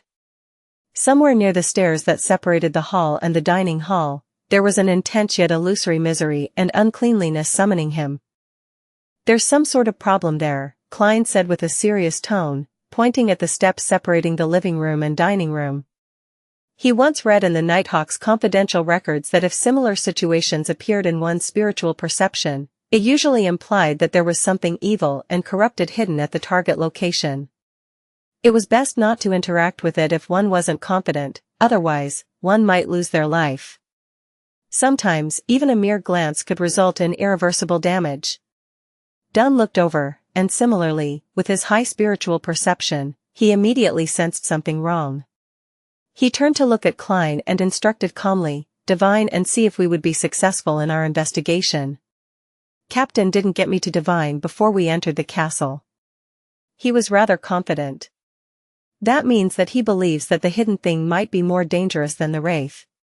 Klein nodded in silence. He holstered his revolver and handed his cane to Fry. He then released the topaz bracelet within his sleeve, held the silver chain with his left hand and silently recited a suitable statement. Instantly, his eyes darkened as a breeze started spiraling around him. The investigation of the hidden place in the ancient castle would be successful. The investigation of the hidden place in the ancient castle would be successful. After reciting the statement 7 times, Klein's eyes regained their normal color. He saw the dangling topaz rotating clockwise. It wasn't very obvious, but it was unmistakably rotating clockwise. That meant that the investigation would be successful. Klein, who was already a true seer, immediately nodded at Dunn and Fry. "The danger will be manageable by us, or there could be no danger at all." Dunn pinned the mutated sun's sacred emblem to the left side of his chest, then pressed down on his hat. He briskly walked toward the steps and expertly started searching for a mechanism. Fry, who had picked up the gauntlet, handed Klein's cane back to him. He grabbed his revolver and cautiously scanned the surroundings, as if he was afraid that an enemy would suddenly appear. "I'm still not professional enough, as a Nighthawk." Klein geared himself up and took out his revolver, and turned alert as well. A few minutes later, it was unknown what the kneeling Dunn Smith triggered as heavy sputtering sounds emanated from the staircase. The floor split open, revealing a set of steps heading down. A cold and corrupted vibe emanated, seemingly condensing into something corporeal. Dunn glanced over and removed sealed artifact 3-0782 from his chest. He tossed it directly into the trapdoor. After a few clanks, it was unknown where the mutated sun's sacred emblem stopped. If there are dead spirits within, they would definitely toss 3-0782 back out. That would be interesting. Klein stared at the stairs and waited patiently. The lingering sinister and corrupted feelings soon dissolved away like snow meeting the sun. Warmness and purity blanketed the entrance of the trapdoor. "Klein, go down with me. Fry will stay here and prevent other enemies from destroying the mechanism." Dunn made an experienced decision. "All right." Klein didn't shrink back from the task. He took 2 steps forward and arrived next to Dunn. Fry nodded, not letting his guard down. Dunn went down first, his footsteps reverberating in the silence. He didn't prepare any sources of light. For a beyonder that went down the sleepless pathway, the darkness was not an obstacle, but a blessing. Their vision wasn't hindered by such an environment. After taking a few steps down, Dunn suddenly turned around and looked at Klein. I forgot that you don't have night vision. I'm not used to preparing objects that provide illumination. Captain, you don't need to mind about me. I have my spirit vision. Klein realized that he wasn't shocked at all. That cool captain from before was indeed not normal. In his spirit vision, the darkness before him was screened by a gray film. Even though it was very blurry, it was enough for him to make out where the steps were. Well, the captain sure is healthy, and his mental state is fine too. Klein carefully extended his feet and made his way down slowly. The flight of steps wasn't long. It only took about 15 steps to reach the ground. Sealed artifact 3-0782 was lying there, releasing its purity and warmth. It also radiated a faint glow. Klein could see much more clearly with the help of the illumination. He surveyed the surroundings and noticed that it wasn't a huge basement. It was no longer cold and sinister, but the dampness remained. In the middle of the basement was a black coffin, with dark red nails driven into the lid. The lid of the coffin had been pushed open slightly, allowing one to see a headless corpse that was all bone. Dunn looked around, then bent over to pick up the mutated sun's sacred emblem. Captain, this coffin. It was intended to prevent the dead within from becoming a zombie or a wraith. Klein looked at the dark red nails in the coffin and the formation they were in. He used his decent mysticism knowledge to determine that this was an ancient ritual to prevent anything the corpse from reanimating. At the same time, he muttered inwardly. But under normal circumstances, who would have nothing better to do than guard against their loved one from reanimating? The people who helped bury the corpse must not be family. And if they placed the coffin in the basement instead of a tomb, they must have been afraid of someone finding the corpse. Dunn, who had worn sealed artifact 3-0782 again, approached the coffin and inspected it. The deceased was probably poisoned to death. That means the person who poisoned him must have used ritualistic magic to prevent him from reanimating and seeking revenge. This should have happened about 1,300 years ago? He became a wraith in the end. The resentment of this spirit is simply shocking. Klein also walked in front of the coffin. Where is his head? That ritual does not call for the head to be sliced off. Dunn thought for a moment before saying, I have a deduction. This wraith didn't exist all the time and only appeared recently. It's only a 15-minute walk from the town to the castle. Throughout the years, troublemakers must have frequented this place, but before this incident, there were no rumors of there being a wraith in this ancient castle. Klein nodded indiscernibly. Captain, what you mean to say is that someone came here recently, opened the coffin, and took away the head of the deceased? Yes, the ritual prevents the corpse from reanimating, but it also seals and preserves its resentment within the coffin. When the coffin was opened and the ritual dispelled, this resentment quickly evolved into a wraith with the help of its gauntlet. There's no corpse of the person who opened the coffin, so he's not an ordinary person. Besides, why did he take away the head of the deceased? Dunn stared at the skeleton in the coffin. For resentment to be preserved for such a long time, there should be some reason other than the ritual. He could have been a Beyonder when he was alive, perhaps a descendant 1 or 2 generations removed of a mid-sequence Beyonder. I am talking about the mid-sequencers as defined in the past, sequence 5 or 6. And such corpses are always special. His head might be usable in some kind of ritual or in some other occasion. Dunn paused before continuing, what I said just now was all conjecture. But we can try to verify some of it. We can split up later in town and investigate to see if anyone was injured before in their youth.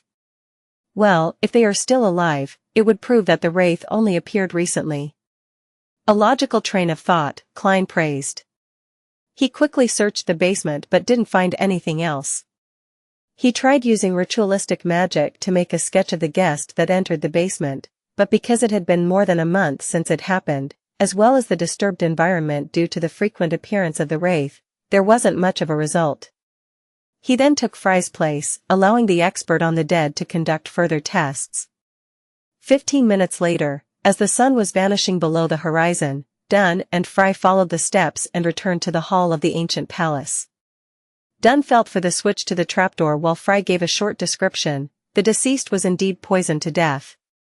The traces near the neck appeared recently, at the very most 3 months back. This means that it's highly probable that someone came here before. Klein nodded in thought. The 3 Nighthawks returned to Lamed town before it got dark and asked for 2 rooms at an inn. The member that got the sealed artifact 3-0782 was to take this dangerous item for a stroll outside the town where no one would be. They would change their shifts once every 2 hours, and thus only needed 2 rooms. After a simple dinner, Klein, Dunn, and Fry immediately split up and covered all corners of the town, asking the residents who had lived in this town for extended periods of time. In situations like this, their identification documents as policemen proved useful. "Officer, why are you asking this?" "I used to head to the abandoned castle to play when I was young." "Injured?" "Definitely, how could a child not have fallen while playing?" "I remember, yes, I've been cut by a sharp rock on the outer walls of the ancient castle in the past."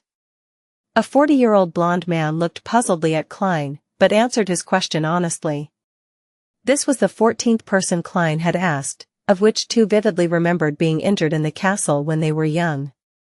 The captain's deduction is correct, Klein decided as he put away his identification documents. He smiled and said, "Thank you for your cooperation, I have no more questions." He was about to leave when the 40-year-old man called after him, "Officer, are you interested in the ancient castle? I have an oil painting of the first Baron that resided in there. He was the grandfather of my grandfather of my grandfather. Well, anyway, it was a long time ago. He took away a oil painting from the castle and told me that it was the oil painting of the first Baron Lamed. Do you want it? It's a true antique. If it was a true antique, your family would have sold it a long time ago. This guy sure is gutsy, daring to fool even the police. Should I scare him with my gun?" Klein lampooned and adopted the attitude of a window shopper and said, "Who knows if it's a real antique or not? I'll trust my own judgment. Take it out and let me see it." The blonde man smiled and returned to the room and rummaged for it. Some time later, he walked out with the oil painting in hand. Klein casually looked at the oil painting. He saw that the Baron had gentle features and bronze skin, his eyes hiding an indescribable range of human experience. He was also wearing a white curly wig. He looks a lot like Mr. Azek.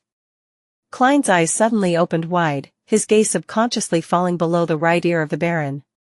He then looked at the unremarkable mole near the ear. The position of the mole was exactly the same as Mr. Azek's mole. This can't be right. How could Mr. Azek be the first in the so-called line of barons, Baron Lamed?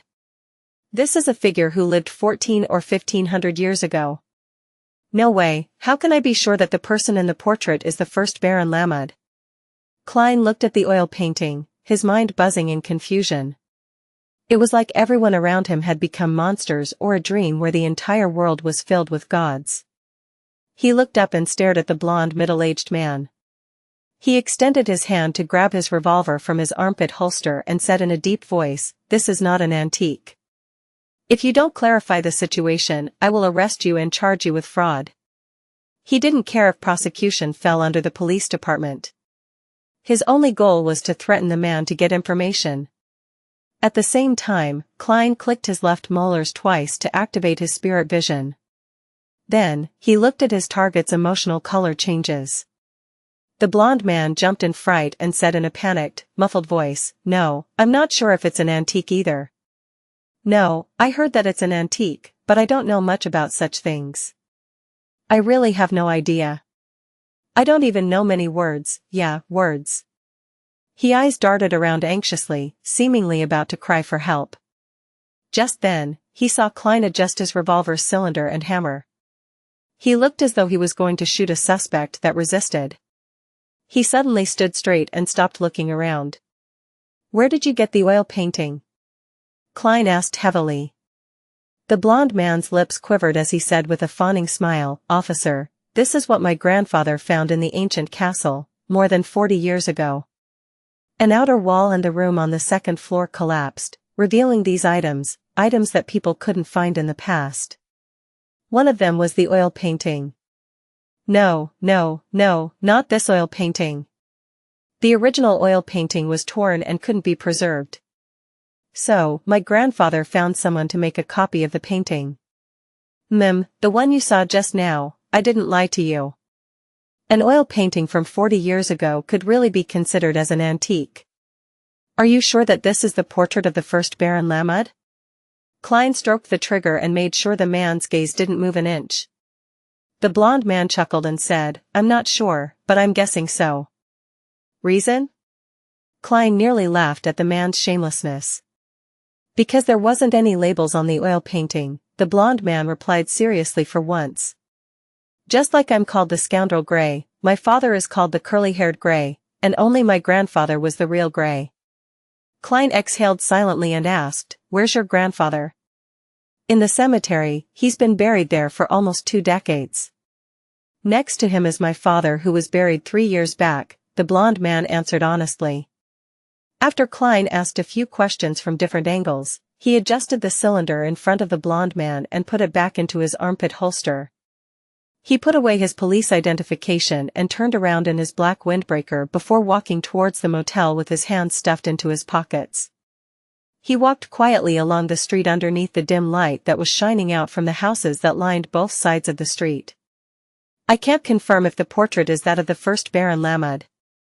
I wonder if the town has the exact historical records of the ancient castle. Regardless, the man in the portrait must be a person from the past, at least 1,000 years ago. Besides the hair, he looks almost identical to Mr. Azek. Is this what we call reincarnation? Back when Mr. Azek gave up his position in other universities in Backlund and came to Tingen, perhaps it was driven by instinct. There's another possibility. Such as, the man in the portrait is Mr. Azek and Mr. Azek is him. Having thought of this, Klein felt a jolt. He nearly stumbled on the steps ahead. He paced back and forth around a damaged gas street lamp and tried to incorporate his knowledge from the world of information overload. According to his earlier guesses, he made a further inference. Mr. Azek might have become immortal due to some reasons, such as being a vampire. Could that be why he survived for so long? That's not right. When has there ever been a bronze-skinned vampire? Plus, when I shook hands with Mr. Azek, I could clearly feel his body temperature and the fresh blood that flows within him. Although he dislikes the heat of the south, he isn't afraid of the sun. He once competed in a rowing competition with other teachers under the hot sun. There's another possibility. Mr. Azek's sequence potion or some other factors bestowed him with a long life, and the price for it is memory loss. Man, taking into consideration his various dreams, can I presume that he loses his memory as part of a cycle? Every few decades, he forgets his past and gains new life. Then, his dreams are the lives that he has lived before. I think I've read something like that before in a novel. I can't just rely on divination to verify this. I have to look for the traces of the lives that Mr. Azek lived, traces of him not having a childhood, but starting directly as an adult. Klein started leaning towards his latter guess.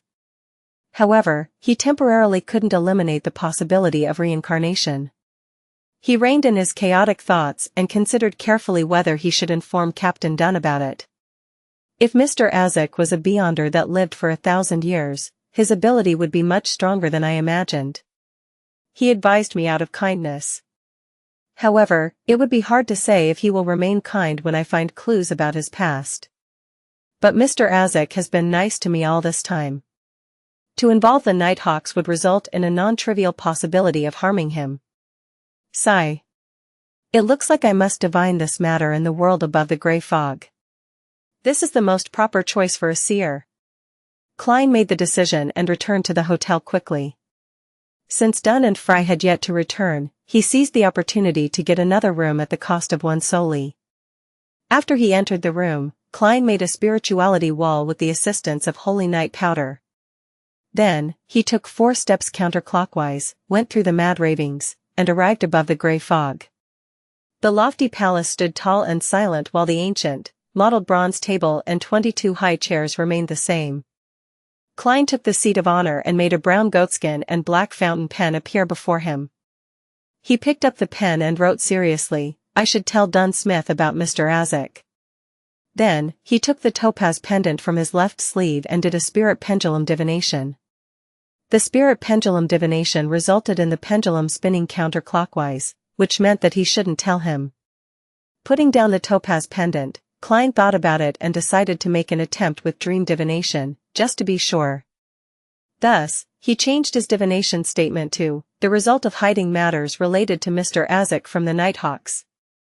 Klein held the goatskin, recited the statement 7 times silently, and leaned backwards to enter a deep sleep. He saw himself in the illusory, blurry, and distant world. He saw that he was struggling while drowning in a sea of blood. Then, there was a hand that extended and pulled him up from the blood sea. The owner of the hand was Azek with bronze skin and a small mole near his ear. The image shattered and reorganized. Klein saw that he was in a dark and gloomy emperor's final resting place. The surrounding coffins opened one after another. Azek stood next to him, looking forward, as though he was looking for something.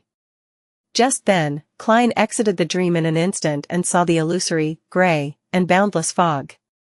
The symbolic meaning of the earlier dream is that, if I were to hide the related matters about Mr. Azek, I would receive his assistance when I'm in danger in the future. The danger might have come about because I helped to keep the secret. What does the last scene mean? I will discover some mausoleum with Mr. Azek? Yes, perhaps the mausoleum has other symbolic meanings.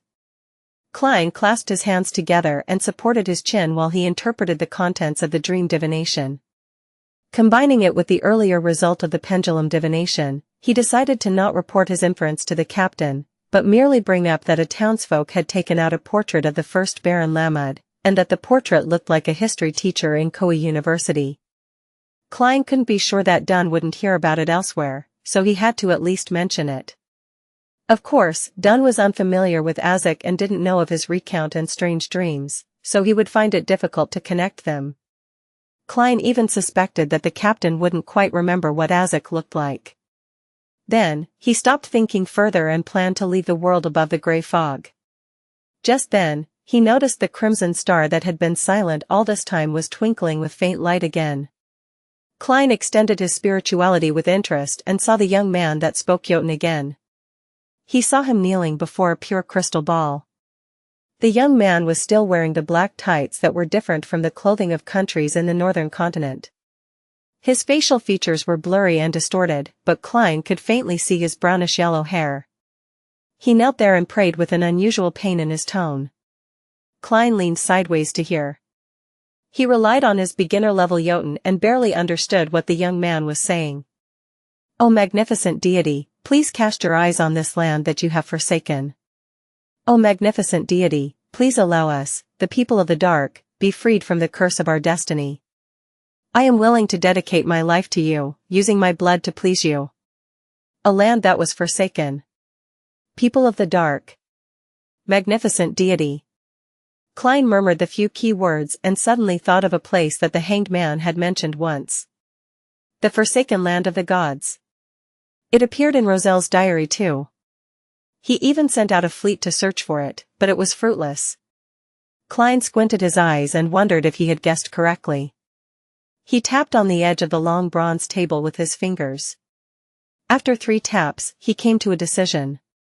He extended his right hand and touched the illusory crimson star. The cloud of crimson immediately exploded, and the light flowed in like water. City of Silver, Mortuary. Derek stood in front of a flight of stairs as he looked straight ahead with reddened eyes. In front of him were 2 coffins containing his parents. Embedded in a stone plate in front of him was a simple silver sword. The frequent booming of thunder caused the house to shake and the sword to sway. The Berg couple inside the coffins weren't completely dead yet. They struggled to keep their eyes open while making weak attempts to heave for air, but in the eyes of some, the luster of their lives could no longer suppress their irreversible darkening. "Derek, do it." An elder dressed in a long black robe looked at the youth and said in a deep voice with a staff in his hand. The expression of the youth was visibly contorted. No, no, no. Derek, who had brownish yellow hair, shook his head repeatedly. He took a step back with every word, and finally let out a ear-piercing scream. Thump. The elder struck down his staff and said, "Do you wish for the whole city to be buried along with your parents? You should know that we are the people of the dark who have been forsaken by God. We can only live in a cursed place like this, and all the dead would become horrifying evil spirits. There's no way to reverse it regardless of what we do, other than ending their lives by the hands of a family member." Why? Why? Derek asked in despair, shaking his head. Why are the citizens of the City of Silver destined to kill their parents the moment they are born? The elder closed his eyes, as if recalling what he had experienced in the past. This is our destiny, this is the curse we must bear, this is the will of God. Draw your sword, Derek. This is a show of respect for your parents. After this, when you have calmed down, you can try becoming a divine blood warrior. In the coffin, Berg tried to speak, but he could only let out a groan after his chest heaved several times. Derek took several steps forward with great difficulty, returning to the side of the silver sword. He extended his shivering right hand. His brain registered the cold touch of the metal, causing him to recall the blood ice his father brought back when he went hunting. Blood ice the size of a mere palm was enough to keep his home cool for a few days. Images flashed past his eyes, his stern father teaching sword techniques, his friendly father patting away the dust on his back, his gentle mother mending his clothes, his brave mother stepping in front of him when they encountered a mutated monster, and finally, his family huddling in front of a flickering candle and sharing food. A faint sound croaked from his throat despite his utmost suppression. With a low grunt, he exerted force with his right hand and drew the sword. Tap. Tap. Tap. He lowered his head and charged forward, raising the sword and driving it down with force. Ah! Blood splattered following a pained scream. The blood splattered onto Derek's face and into his eyes. His vision became red. He pulled out the sword and pierced it into the coffin by the side. After the sharp metal pierced through flesh, Derek released his grip and wavered as he stood up. He didn't look at the condition of the people inside the coffin. Derek stumbled as he ran out of the mortuary, as if he was being chased by evil spirits. His fists and teeth were clenched tight. The blood on his face left streaks across his face. The elder who had taken in everything from the side. There were stone pillars that lined the main streets of the City of Silver. Atop the stone pillars were lanterns, and within the lanterns were unlit candles. There was no sun in the sky here, no moon, no stars, only an unchanging darkness and lightning that threatened to tear apart everything. The citizens of the City of Silver walked along the dark streets with the illumination of the lightning. The few hours when the lightning died down was considered by them as the true night as mentioned in the legends. That was the time where they had to use candles to light up the city, drive away the darkness, and make it serve as a warning for the monsters. Derek made his way along the street. He didn't have anywhere he wanted to go, but as he walked, he realized that he had reached the door of his house. He took out his keys and unlocked the door. He saw the familiar sights, but he didn't hear his mother's concerned voice or his father reprimanding him for running about. The house was empty and cold. Derek clenched his teeth again. He walked quickly to his room and searched for the crystal ball. His father had told him that this was a crystal ball used by a long-destroyed city to worship their deity. He knelt and faced the crystal ball, praying without any hope in mind. He pleaded bitterly, "O magnificent deity, please cast your eyes on this land that you have forsaken. O magnificent deity, please allow us, the people of the dark, be freed from the curse of our destiny. I am willing to dedicate my life to you, using my blood to please you." Over and over again, just as he was in complete despair and about to stand, he saw a dark red glow burst forth from the pure crystal ball.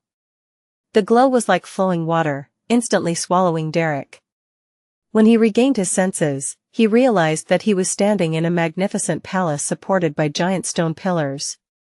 In front of him was a long ancient table, and on the other side of the table was a human figure obscured by a thick fog. Other than that, there was nothing around him. It was empty and ethereal. Under him was a boundless fog and incorporeal dark red specks of light. Derek felt a flame of hope ignite in his heart. He stared at the human figure at the very top, confused and puzzled. Are you God?" After asking this, he suddenly remembered a statement he read from a book in the City of Silver and quickly lowered his head. That statement was, "You may not look directly at God." Klein leaned back as he crossed his hands. He adopted a relaxed posture and answered using the language of the giants, "Jotun, I am not God. I am merely the fool who is interested in the long history of this world." Klein had already activated his spirit vision by clicking his left molars. He noticed that the youth in front of him had different colors covering the surface of his astral projection and the depths of his ether body.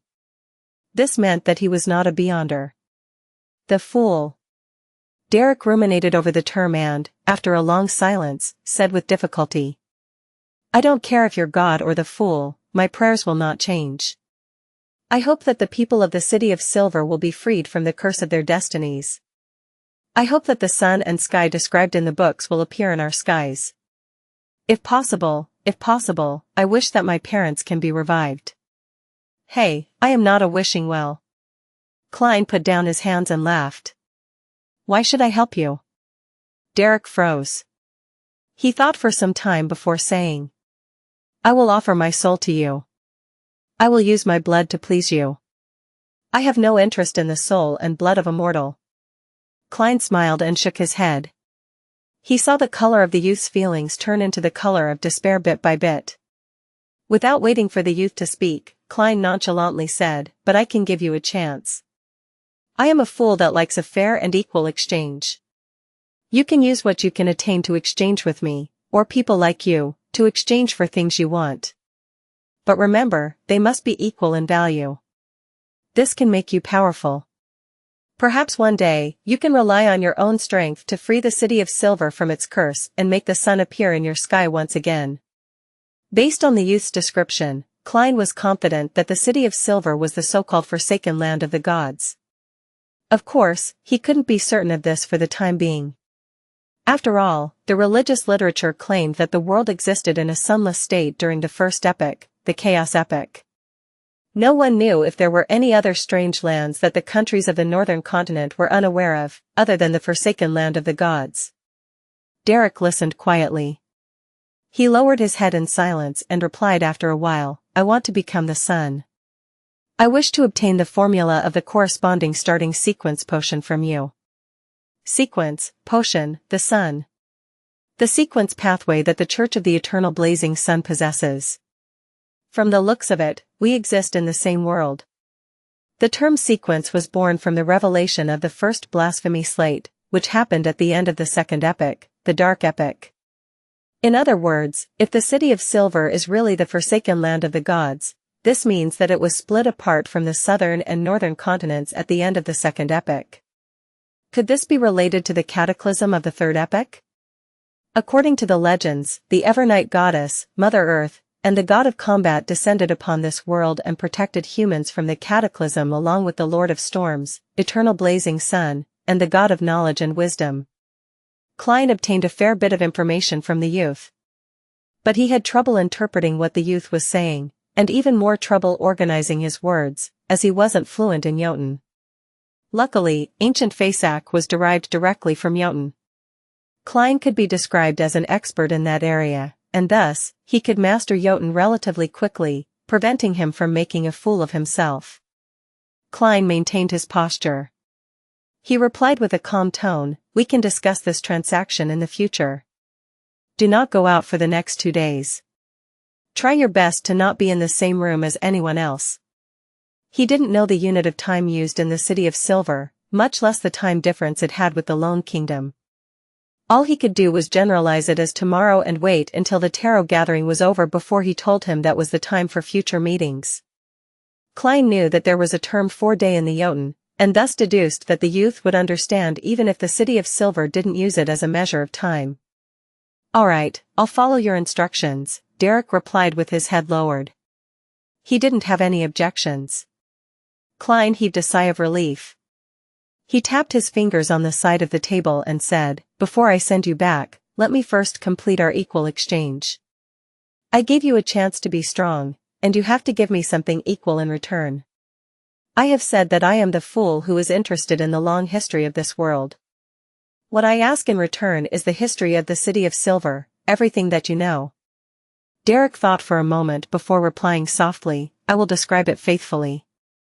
The City of Silver has existed ever since the omnipotent and omniscient God, the Lord that created everything, forsook this land. No, it existed before that, but it was called the Kingdom of Silver. The omnipotent and omniscient God. The Lord that created everything." Klein leaned back and maintained a profound posture while he ruminated over the words that the youth from the City of Silver had said. He was no stranger to a Lord that created everything. The Creator mentioned in the Book of Storms, the Revelation of Evernight, and other urban myths referred to the Creator with similar titles. It was also the way various secret organizations like the Aurora Order described the true Creator. But this was the first time Klein was hearing of an omnipotent and omniscient God in this world. Be it the Evernight Goddess, Lord of Storms, and the God of Steam and Machinery, none of them claimed to be omniscient or omnipotent. If the City of Silver was really in the forsaken land of the gods, then the forsaken land of the gods would truly belong to this world. The omnipotent and omniscient God might be the title of the Creator that was used by the living in ancient times. Klein looked towards the young man opposite him in thought. He looked at the emotional colors of pain and sorrow. When Derek felt the fool's gaze, he lowered his head involuntarily. He recalled the legends that his parents had told him. He said slowly and sadly, "When the sun disappeared from the sky, when the clouds were ripped and torn apart, when lightning and thunder became our rulers, and the monsters lurking in the dark suddenly emerged, ones so terrifying beyond one's imagination, they destroyed one city after another in the Kingdom of Silver. Humanity's dark ages had arrived.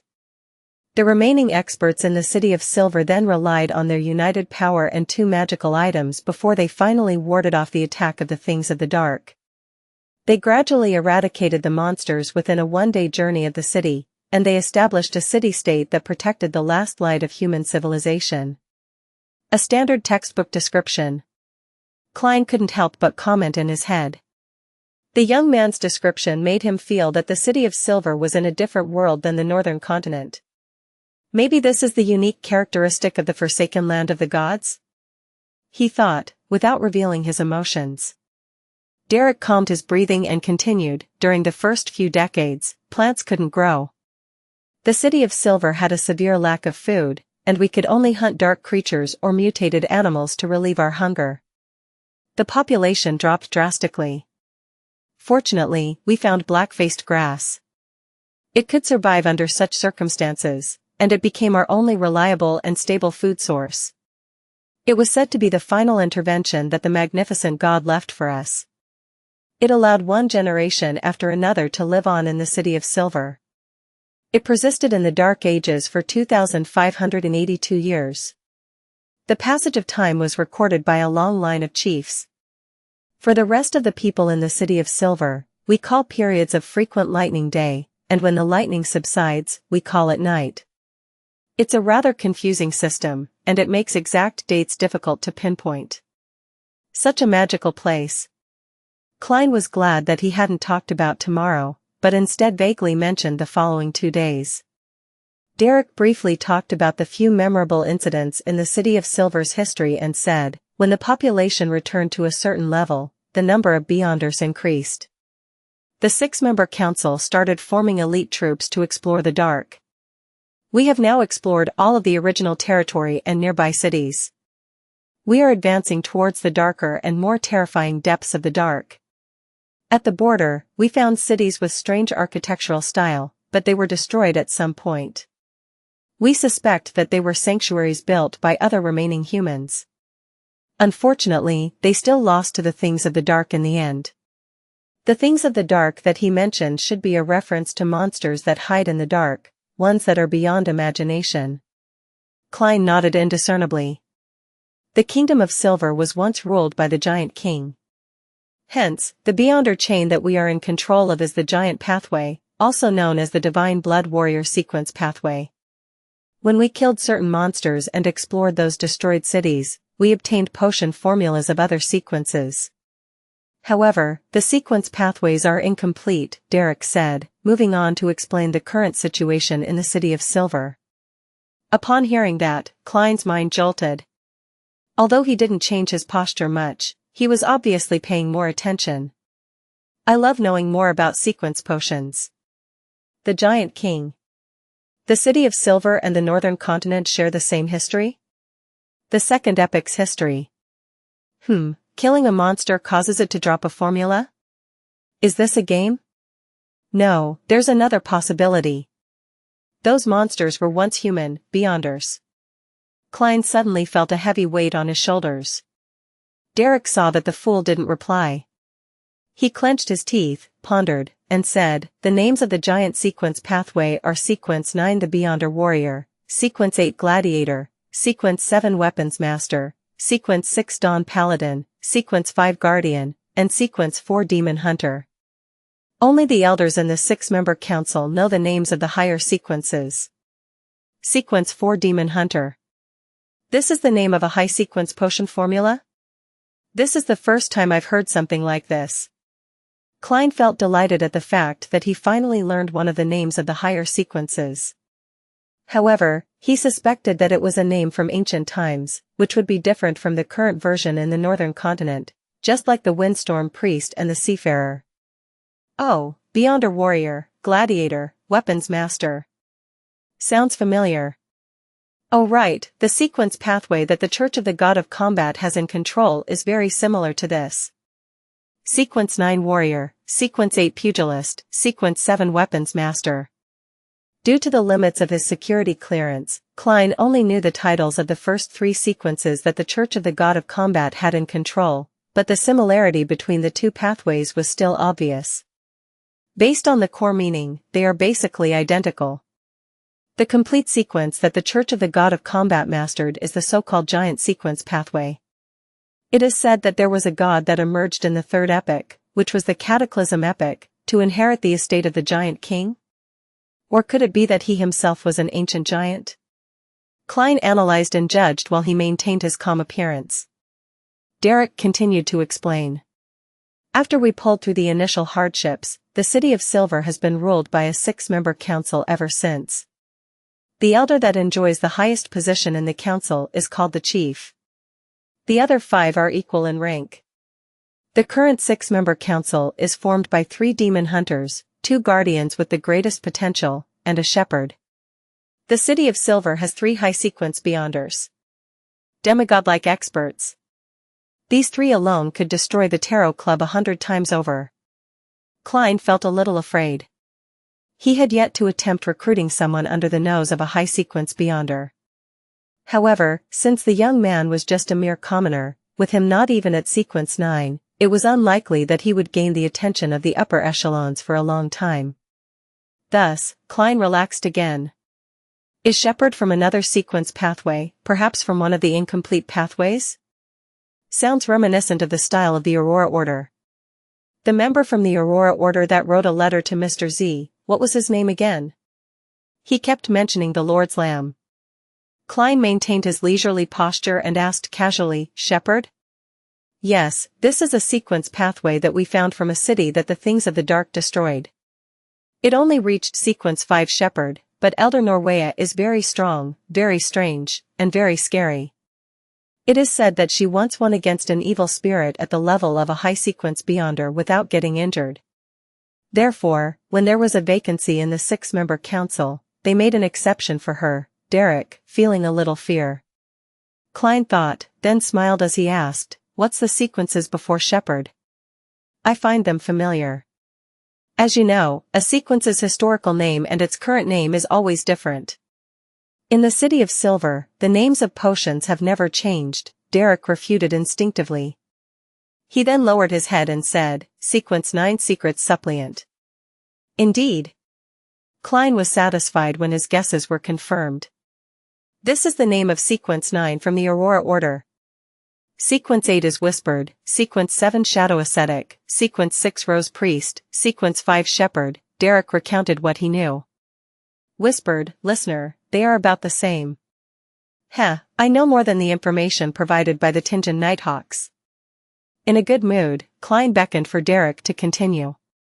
Derek then roughly described the current situation of the City of Silver, and finally, he couldn't help but say, I carry the curse of destiny. Whether a citizen of the City of Silver is a commoner or a beyonder, we all turn into evil spirits after we die. The evil spirit of a beyonder is just stranger, more terrifying, and far more difficult to deal with. In the past, there were many occasions when this curse nearly destroyed the City of Silver. The only way to prevent an evil spirit from rising is for a person to be killed by someone of their own bloodline. Such a cruel matter. I hope you can grow strong and find a method for the people in the City of Silver to shake off the curse. Klein, the fool who was merely an empty shell, could only provide some free chicken soup for the soul. So, I want to be the sun. When there was a sun shining over the land, we had never encountered any curse, Derek muttered softly with great difficulty and pain. Klein nodded slightly and asked, you will have the chance to. Remember that I can pull you in here anytime in the next 2 days. Try to avoid being around other people. All right, Derek replied solemnly. Before that, I need you to confirm your code name. Klein smiled and pointed at the deck of tarot cards that appeared on the table. Confident that Derek had never come into contact with tarot cards, he gave a brief introduction. Pick one of the cards as your code name. Anything besides the Fool, Justice, and the Hanged Man. Derek took 2 steps forward, flipped through the tarot cards, and said without hesitation, Sunday. I pick the sun. Remember your choice, it will follow you for the rest of your life, Klein replied like a charlatan. At the same time, he extended his hand and severed the connection in a restrained manner. Then, he watched as the crimson glow receded, and the young man opposite him turned incorporeal and dispersed bit by bit. After the crimson light in front of him dissipated, Derek Berg saw his room once again. He saw the pure crystal ball in his hands. Crack! The crystal ball shattered from the inside. Some of it turned into pieces of illusory beams of light that flew into the void around him, while the other crystalline fragments fell noisily to the ground. Derek looked on, dumbfounded. He could see the traces of blood on his face reflected in the bronze mirror. He noticed a crimson light spiraling on the back of his right palm, forming a circle with lines extending out from the edge. The strange symbol bore into the back of his palm and vanished. Derek fell into a daze, and the time it took several flashes of lightning to illuminate the sky before snapping to his senses. He looked at the fragments of the crystal ball on the ground, then looked at the back of his right hand as his gaze turned deeper. He walked out of his bedroom, returned to the living room, and opened the door to look up at the sky above the City of Silver. An arc of lightning streaked across the sky, illuminating the city with a silver sheen. Right on the heels of that was rumbling thunder. The world belonged to the dark. Without any speck of light, the heavy darkness only left people in despair. Derek clenched his fists. There was no joy in his eyes, for they were still filled with the remnant grief and pain. But he was no longer lost. Phew, looks like I've managed to trick another person into becoming a member. No, I've managed to recruit another member. Klein shook his head and mocked the present strength of his tarot club. The leader, the Fool, was only a sequence 9, one who had just fully digested the seer potion. And there were at least 3 high sequence beyonders at sequence 4 in the hopeless City of Silver that the sun spoke of. After mentioning the acting method one more time, I can start telling the captain the specifics and hand in my special application. At the very least, I'll stop being in charge of support once I become a clown. Klein didn't stay in the world of fog. He extended his spirituality, wrapped it around himself, and initiated a descent. Tearing through the gray fog and passing through the ravings, he returned to his room before dispelling the wall of spirituality. Then, Klein picked up the key and headed out of the room. He first went to the 2 rooms booked by Dunn to take a look in order to confirm that the captain and Fry hadn't returned yet. He then headed to the first level and handed the key back to the boss. The boss looked at the wall clock to the side and gave a thumbs up. Well done. Hey, are you mistaken over why I booked an hourly room? Klein wanted to explain himself, but finally decided to leave the misunderstanding as it was. Feeling wronged, he tried to console himself. Yes, this way, he won't mention that I rented another room in front of the captain. After heading out and going through the motions, Klein did a quick divination and returned to the inn based on the results. He headed straight to the second floor to find Dunn and Fry discussing their investigations in one of the rooms, just as he expected. We can confirm that the wraith appeared within the last 3 months, Dunn summarized to Klein with a nod as he came through the door. Klein immediately echoed, my investigations also confirmed it. He highlighted the main points of his questioning and concluded, there's a townsfolk named Scoundrel Grey who claimed that he had the portrait of the first Baron Leonard. He said that it was an antique oil painting more than 1,000 years old. Don't tell me you bought it? Dunn's eyes shimmered as he was taken aback before he asked. Captain, do you think that I'm so stupid to be fooled that easily? Klein gave a dry laugh. No, I didn't. Even though I'm a history student, I have attended some lessons on archaeology and have some degree of experience in this area.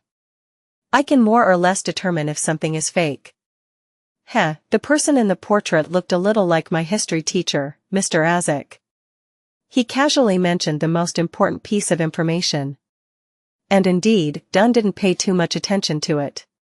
He massaged his temples and said, this is a small town near a historical site. There will always be a myriad of antiques here. I just saw a vendor selling the silver wine glasses of Baron Leonard. Someone tried to sell me the insignia of the Leonard family, claiming that it had been dug out of the castle, Fry added. Klein subconsciously asked, did you guys buy them? Fry and Klein looked at each other, and didn't continue with the subject. The next mission is for you or Fry to take sealed artifact 3-0782 out of town to somewhere uninhabited. Otherwise, a good half of the people in this inn will become idiots blathering praises of the sun. Are you going first, or Fry? Dunn looked at Klein with his deep gray eyes. Me. Klein raised his hand slightly and smiled. It's still quite early, so I can come back and have a nice sleep later. We're doing 2-hour shifts, right? Yes. Fry, go over with Klein and confirm where you'll exchange the sealed artifact. Dunn turned to look at corpse collector Fry. He had already found an opportunity to hand sealed artifact 3-0782 over to Fry when they split up to conduct their investigations. Otherwise, he would have been purified and started praising the sun. Fry hadn't had enough time to recover, and could only hold the item for another 3 hours. Alright. Fry took out the mutated sun sacred emblem from the inner pocket of his black windbreaker and handed it over to Klein. Klein took the item with a fair bit of curiosity and interest. The metal was warm to the touch, as if hot water was flowing within it. The warm, gentle glow was like a ripple, spreading outward in waves and bringing with it a pure smell. At the same time, Klein felt that the dark golden sacred emblem carved with the symbol of the sun was cleansing his spirituality, removing the impurities and leaving it pure. Of course, all sealed artifacts have their dangers. Death might occur if one isn't careful enough. It's even possible to have a fate worse than death. He muttered to himself as he placed the sealed artifact 3-0782 into his inner pocket. After inspecting his revolver, charms, and cane, he walked out of the room and left the inn together with Fry.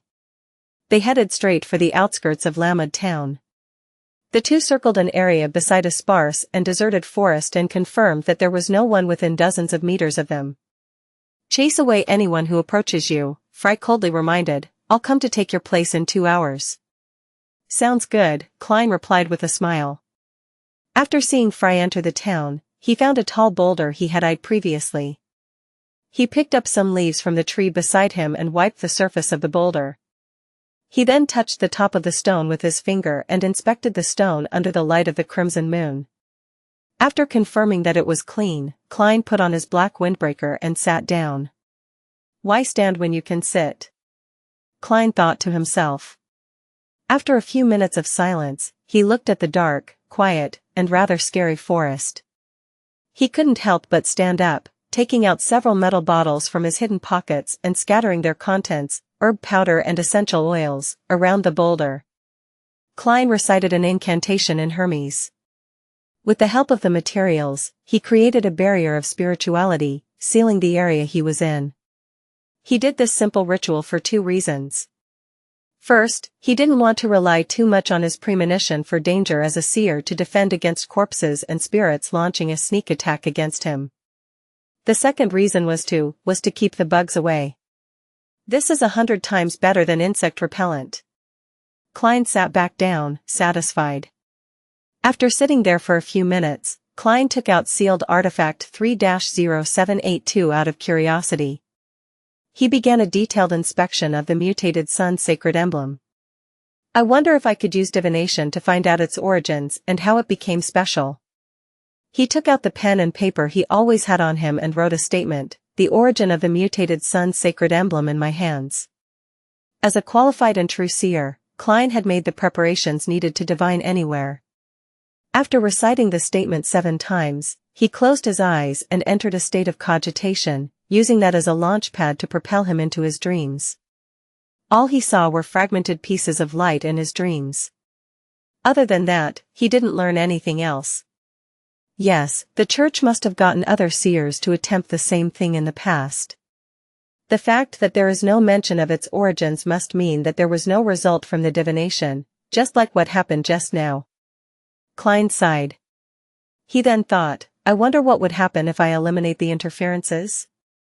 This thought immediately filled Klein's head, pushing his curiosity to a peak. After more than 10 minutes of hesitation, he stood up. He decided that it was fine since there was no one around, considering how he was in a secluded area of the forest. He took 4 steps counterclockwise inside his wall of spirituality before entering the world above the fog once again. Klein sat at the seat of honor of the ancient table in the magnificent palace. He conjured a few sheets of yellowish-brown goatskin and a black fountain pen, as well as the mutated sun sacred emblem. It feels rather real. He rubbed sealed artifact 3-0782 in his hands, finding the tactile feedback identical to the one he had felt in the outside world. It instantiates itself based on what I felt. Klein mumbled to himself before writing down the statement he had come up with previously. The origin of the mutated sun sacred emblem in my hands. After reciting the statement 7 times, he held the piece of goatskin and sealed artifact 3-0782 in his hands. He leaned back and entered his dream. In the blurry dream world, Klein saw a drop of glowing gold liquid. It was warm and bright. It was suspended above an altar, before a man dressed in a white classic robe. The man only had his back facing Klein. He had lost all signs of life as he fell slowly towards the sacrificial altar. At that moment, the sun-sacred emblem he was holding had come into contact with the golden liquid, the latter quickly seeping into the emblem. The dream quickly dissipated after Klein saw this, waking him up. So it was because of the golden liquid that this sacred emblem has been so effective and uncontrollable to this day. Decades have passed since the discovery of this emblem, but its cleansing powers haven't declined. I wonder what that golden liquid was. Some advanced beyonder ingredient? Klein toyed with the sealed artifact 3-0782 in his hand and slipped into deep thought. After deliberating over it for a few minutes, he tried to emulate the feeling he had in the dream. He wanted to separate the golden liquid from the mutated sun-sacred emblem he had conjured. He accomplished it almost immediately as the thought came to him. Klein looked in shock at the emblem, which was no longer warm or pure. He watched as the drops of golden liquid silently suspended themselves in the air. He had even more praises for this mysterious space above the fog.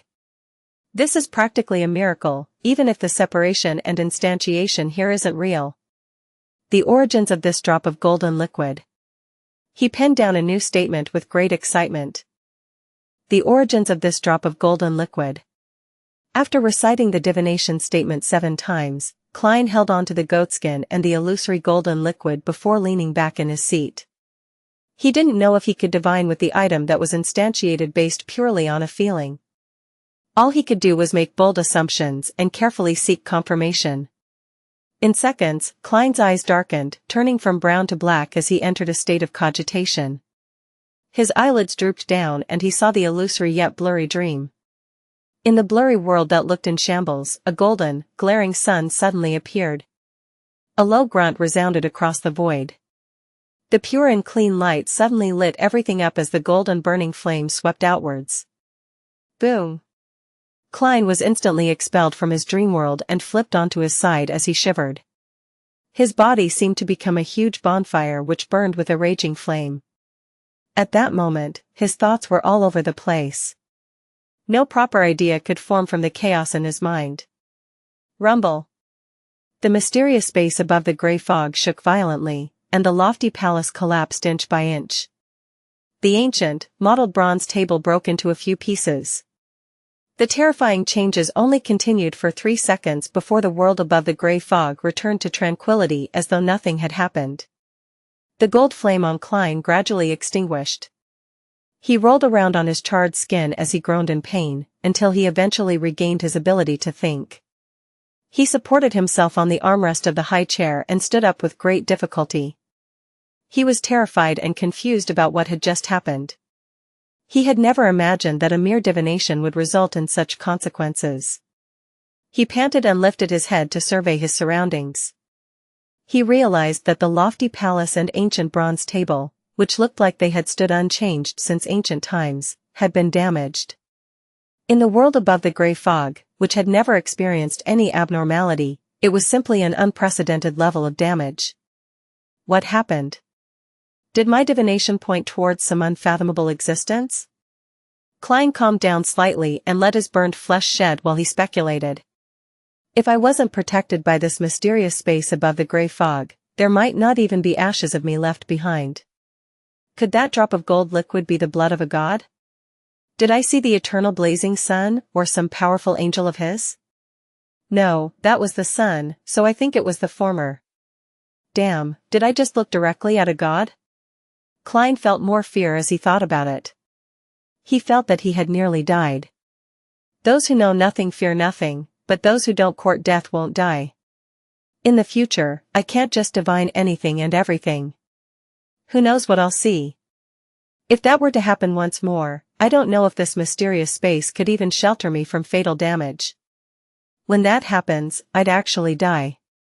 Yes, it definitely won't do if I continue making experiments with the golden liquid. The existence from before which was likely eternal blazing Sunday.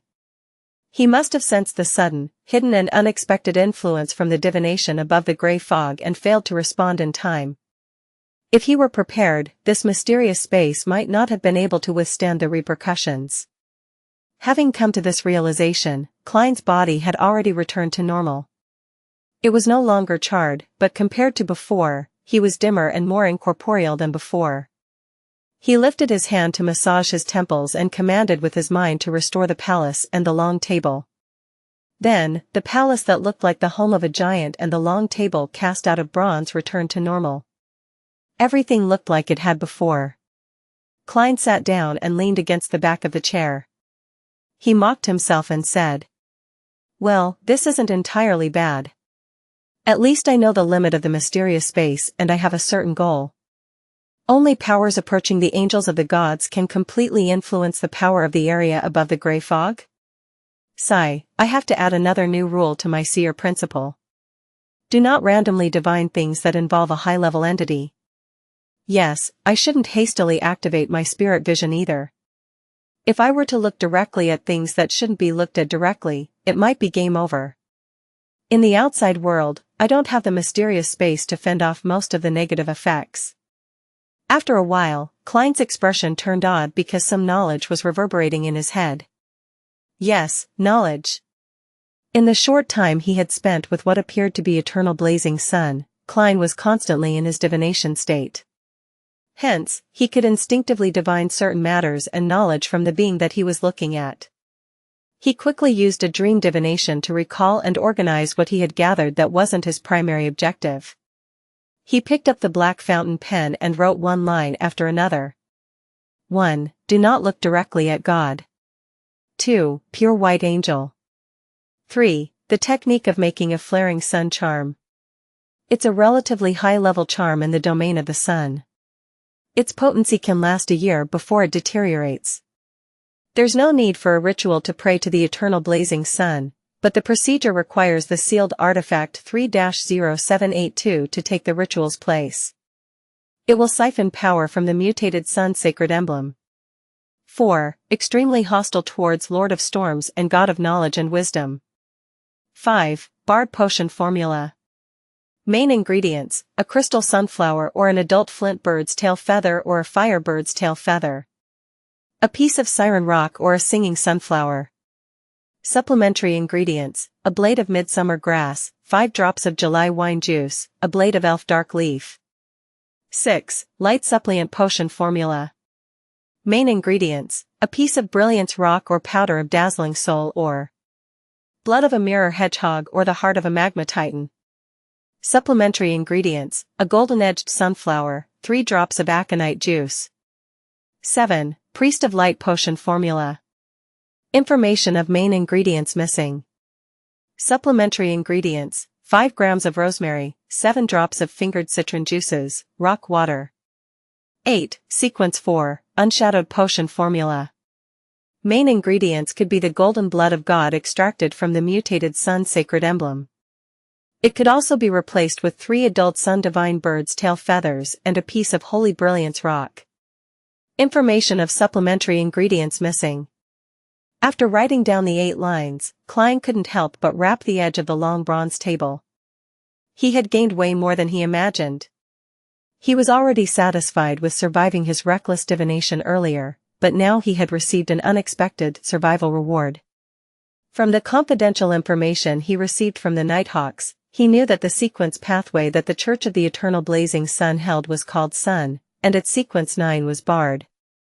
It would allow the Beyonder to imbue courage and strength for themselves and their allies through their singing, a job that brought about devotion and submission.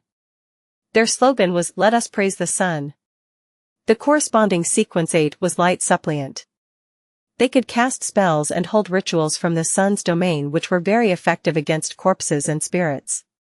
Sequence 7 was called Solar High Priest, which greatly enhanced the spells and rituals within its domain. In other words, I have obtained the complete potion formulas of Sequence 9 and Sequence 8 in the Sun sequence pathway. Yes, unlike before, the potion formula even lists replacement items and ingredient names from different eras. As expected of formulas obtained directly from Eternal Blazing Sun through divination. Klein thought in satisfaction. He had originally planned on seeing if the Hanged Man could solve the request of the young man from the City of Silver. After all, the Church of the Lord of Storms and the Church of the Eternal Blazing Sun were the most ancient Orthodox sections. They had fought against each other for thousands of years, so it would only make sense for the two churches to have learned the initial sequence of each other's pathways. The Hanged Man might not have cared about the Sun pathway previously, but since he is very likely a Sequence 7 seafarer, it would probably be easy for him if he really needed to gather the information. However, I don't need him now. I solved it myself, through an unbelievable yet extremely dangerous method. Miss Justice, Mr. Hanged Man, my son friend, your fool nearly turned himself into a charred corpse. Klein lampooned silently while still feeling a lingering sense of fear. He lowered his head and looked at the records on the goatskin before him. He thought of another formula. Would the Priest of Light be an ancient name of Solar High Priest? The confidential information of the Nighthawks never mentioned it, and my divination didn't pinpoint the sequence number. Is it Sequence 6, or Sequence 5? Sequence 4, Unshadowed. This is the first high sequence formula that I've obtained. It's such a pity that it lacks the supplementary ingredients. I wonder how I can fill in the blanks. I can't believe that drop of golden liquid is really the blood of a god. Sealed artifact 3-0782 is probably far stronger than anyone imagines. From what I can see, it's sufficient to become a grade 1 sealed artifact. Yes, it's likely that the Nighthawks from before only determined whether the item has any traits of the living, how much danger it would cause to nearby humans, how difficult it is to control the item's effects, and if it can be used against corpses and spirits. They had no way of discovering its unique origin. the mutated sun's sacred emblem can probably even fight against evil spirits. How could the examiner find an evil spirit to experiment on? As an official Nighthawk, I can't become the owner of sealed artifact 3-0782, but, yes, I can find an opportunity to make a flaring sun charm and siphon its power? Sigh. I certainly can't do it now. I haven't prepared the necessary ingredients. Why would I, a Nighthawk of the Evernight goddess, carry the ingredients of the sun around with me? Klein massaged his forehead regrettably. He saw that there was no other movement in the world above the gray fog and finally relaxed. He confirmed that the eternal blazing sun hadn't managed to track him down. Do not look directly at God, do not look directly at a high-level entity. I must remember this. Why would the eternal blazing sun be extremely hostile towards the Lord of Storms and the God of Knowledge and Wisdom? What the hell is a pure white angel? As these mixed thoughts filled his brain, Klein felt the emptiness and an aching pain in his head. Plus, he felt that too much time had passed. He had to return to the outer world, just in case someone discovered anything amiss. Back then, he thought it would take a minute or so to divine 2 or 3 times in the mysterious space. Plus, there was a spirituality wall isolating him from everything else. Once it was touched, his body in the world above the gray fog would sense it. Hence, he felt utterly safe, but he hadn't considered the possibility of having some sort of accident. In the end, he nearly lost his life, and that wasted quite a bit of time. Due to the fact that he was afraid that he would be greeted by a light of purification beam or discover that the mutated sun's sacred emblem was damaged, he enveloped his body with spirituality before he stimulated a descent with his heart in his mouth. The crimson moonlight reflected in his eyes, and there was a darkness hidden within. Klein saw the sparse forest and the weeds before him, as well as the intact sealed artifact 3-0782 in his hands. After a few seconds of breathless anxiety, he finally believed that he was safe. Phew. Klein let out a breath of relief.